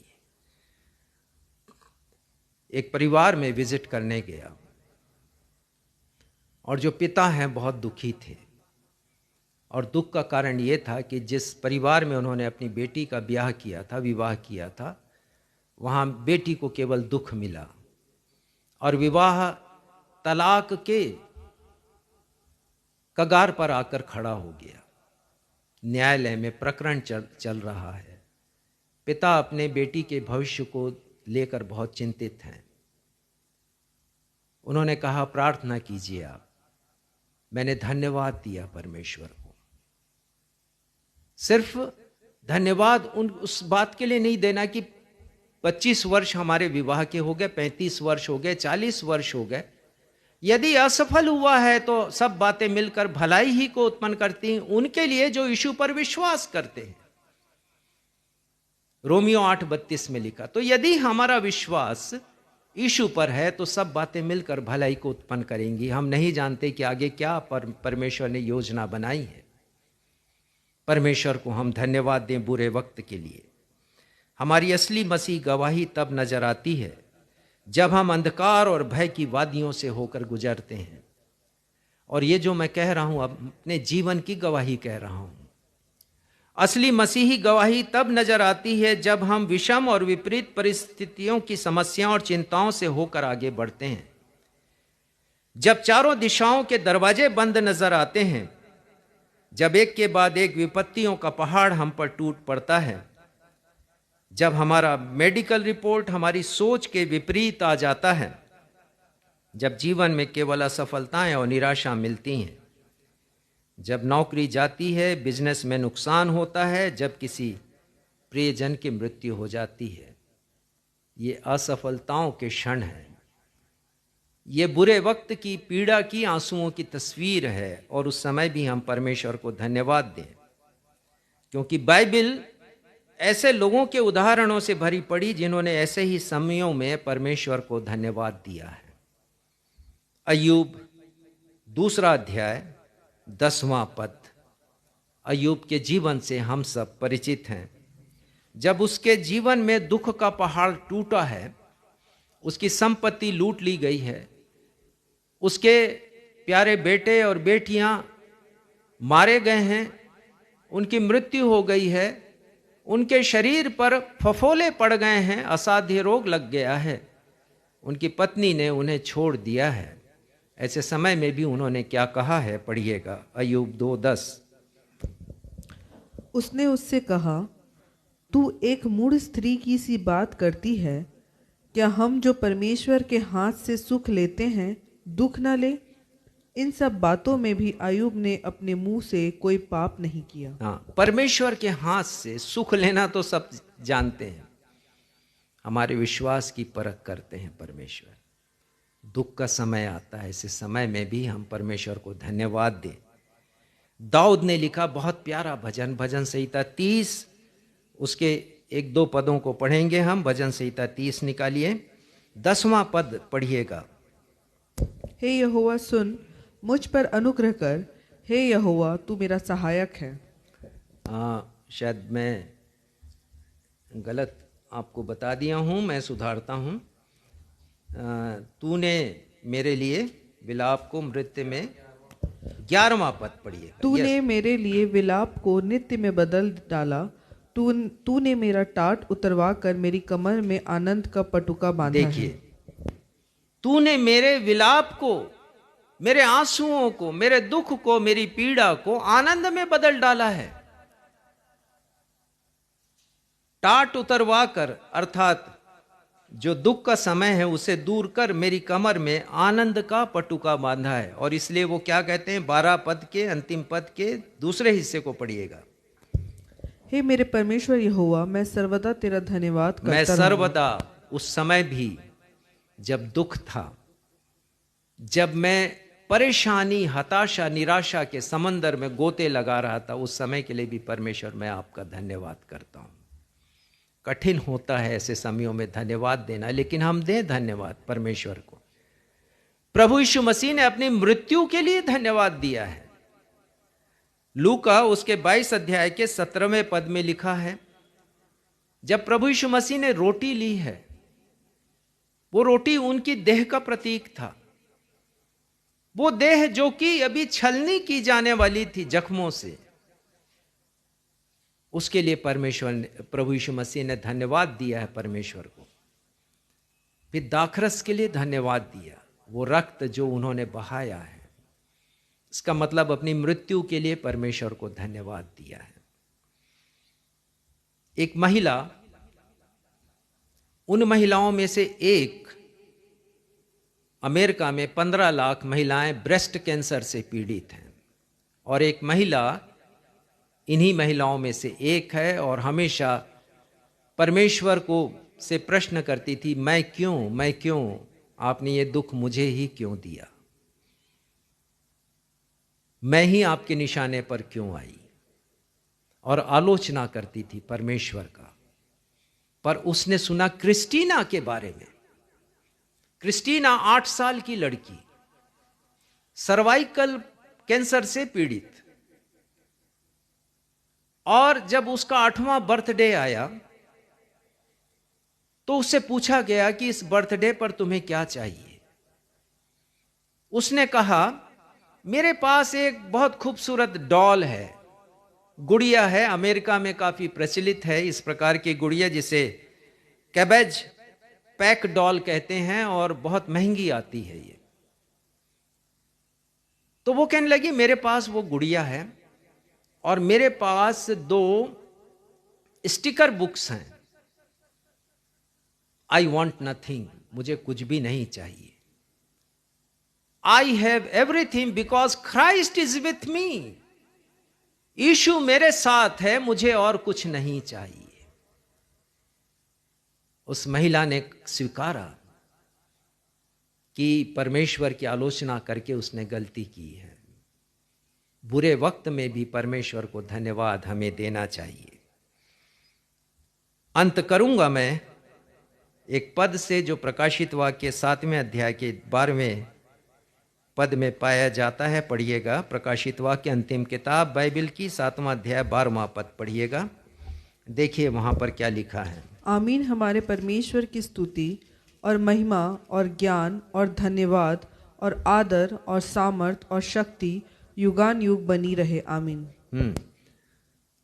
एक बड़ी भीड़ है और वो स्वर्ग में है। परमेश्वर का सिंहासन है, 24 प्राचीन है वहां पर, वो बैठे और मध्य में वो मेमना है अर्थात प्रभु यीशु मसीह।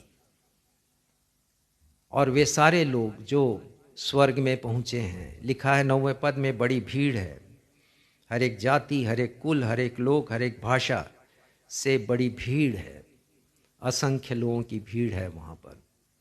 और वो लोग धन्यवाद दे रहे हैं, मेमने का धन्यवाद कर रहे हैं, प्रभु यीशु मसीह का धन्यवाद कर रहे हैं।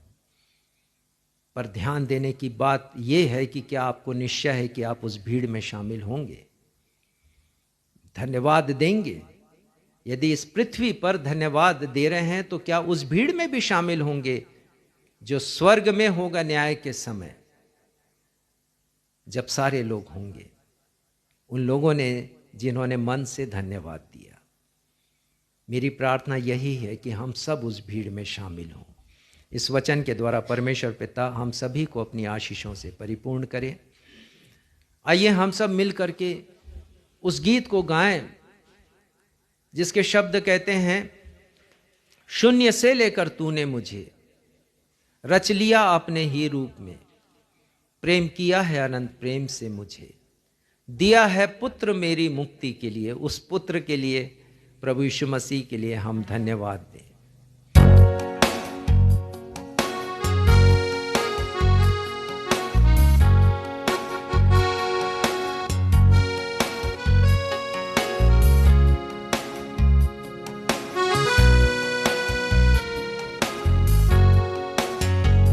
शून्य से लेकर तूने मुझे रच लिया अपने ही रूप में, प्रेम किया है अनंत प्रेम से मुझे, दिया है पुत्र मेरी मुक्ति के लिए। अनोखा प्यार है तेरा, करूंगा स्तुति तेरी मैं सर्वदा।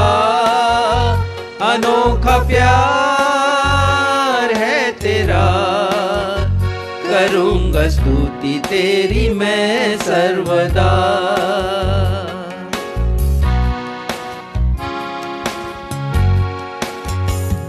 जग में आया यीशु स्वर्ग छोड़कर, मेरा सारा दंड सह लिया उसने।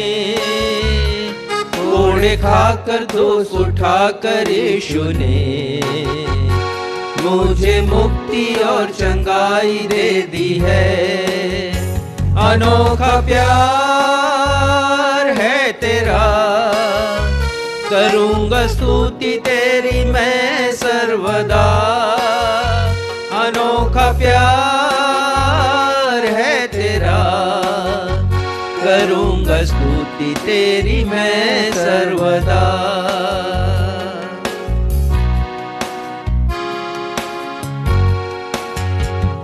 अन्न वस्त्र और सभी आशीषें दी मुझे उसने भरपूरी से। खतरों और सब मुसीबतों से आग की पुतली जैसा संभाला मुझे। अनोखा प्यार है तेरा, करूंगा स्तुति तेरी मैं सर्वदा। अनोखा प्यार है तेरा, करूंगा स्तुति तेरी मैं सर्वदा। करूंगा स्तुति तेरी मैं सर्वदा। करूंगा स्तुति तेरी मैं सर्वदा। प्रार्थना करेंगे और उसके पश्चात आशीष ग्रहण करके आज की आराधना को हम समाप्त करेंगे। मैं यह प्रार्थना करता हूं कि आप सभी का प्रेम और ज्ञान सब प्रकार के विवेक सहित और भी बढ़ता जाए, यहाँ तक कि आप उत्तम से उत्तम बातों को, जिसमें से धन्यवादी हृदय का होना है, प्रियजनों और मसीह के दिन तक सच्चे बने रहो और ठोकर नहीं खाओ। अब हमारे अद्वैत पिता परमेश्वर का प्रेम, हमारे उद्धारकर्ता प्रभु यीशु मसीह का अनुग्रह और शांतिदायक पवित्र आत्मा की सहभागिता हम में से हर एक के साथ अब से लेकर हमारे उद्धारकर्ता प्रभु यीशु मसीह के दूसरे आगमन तक हमेशा होती रहे। कलीसिया कहे आमीन। जय मसीह की।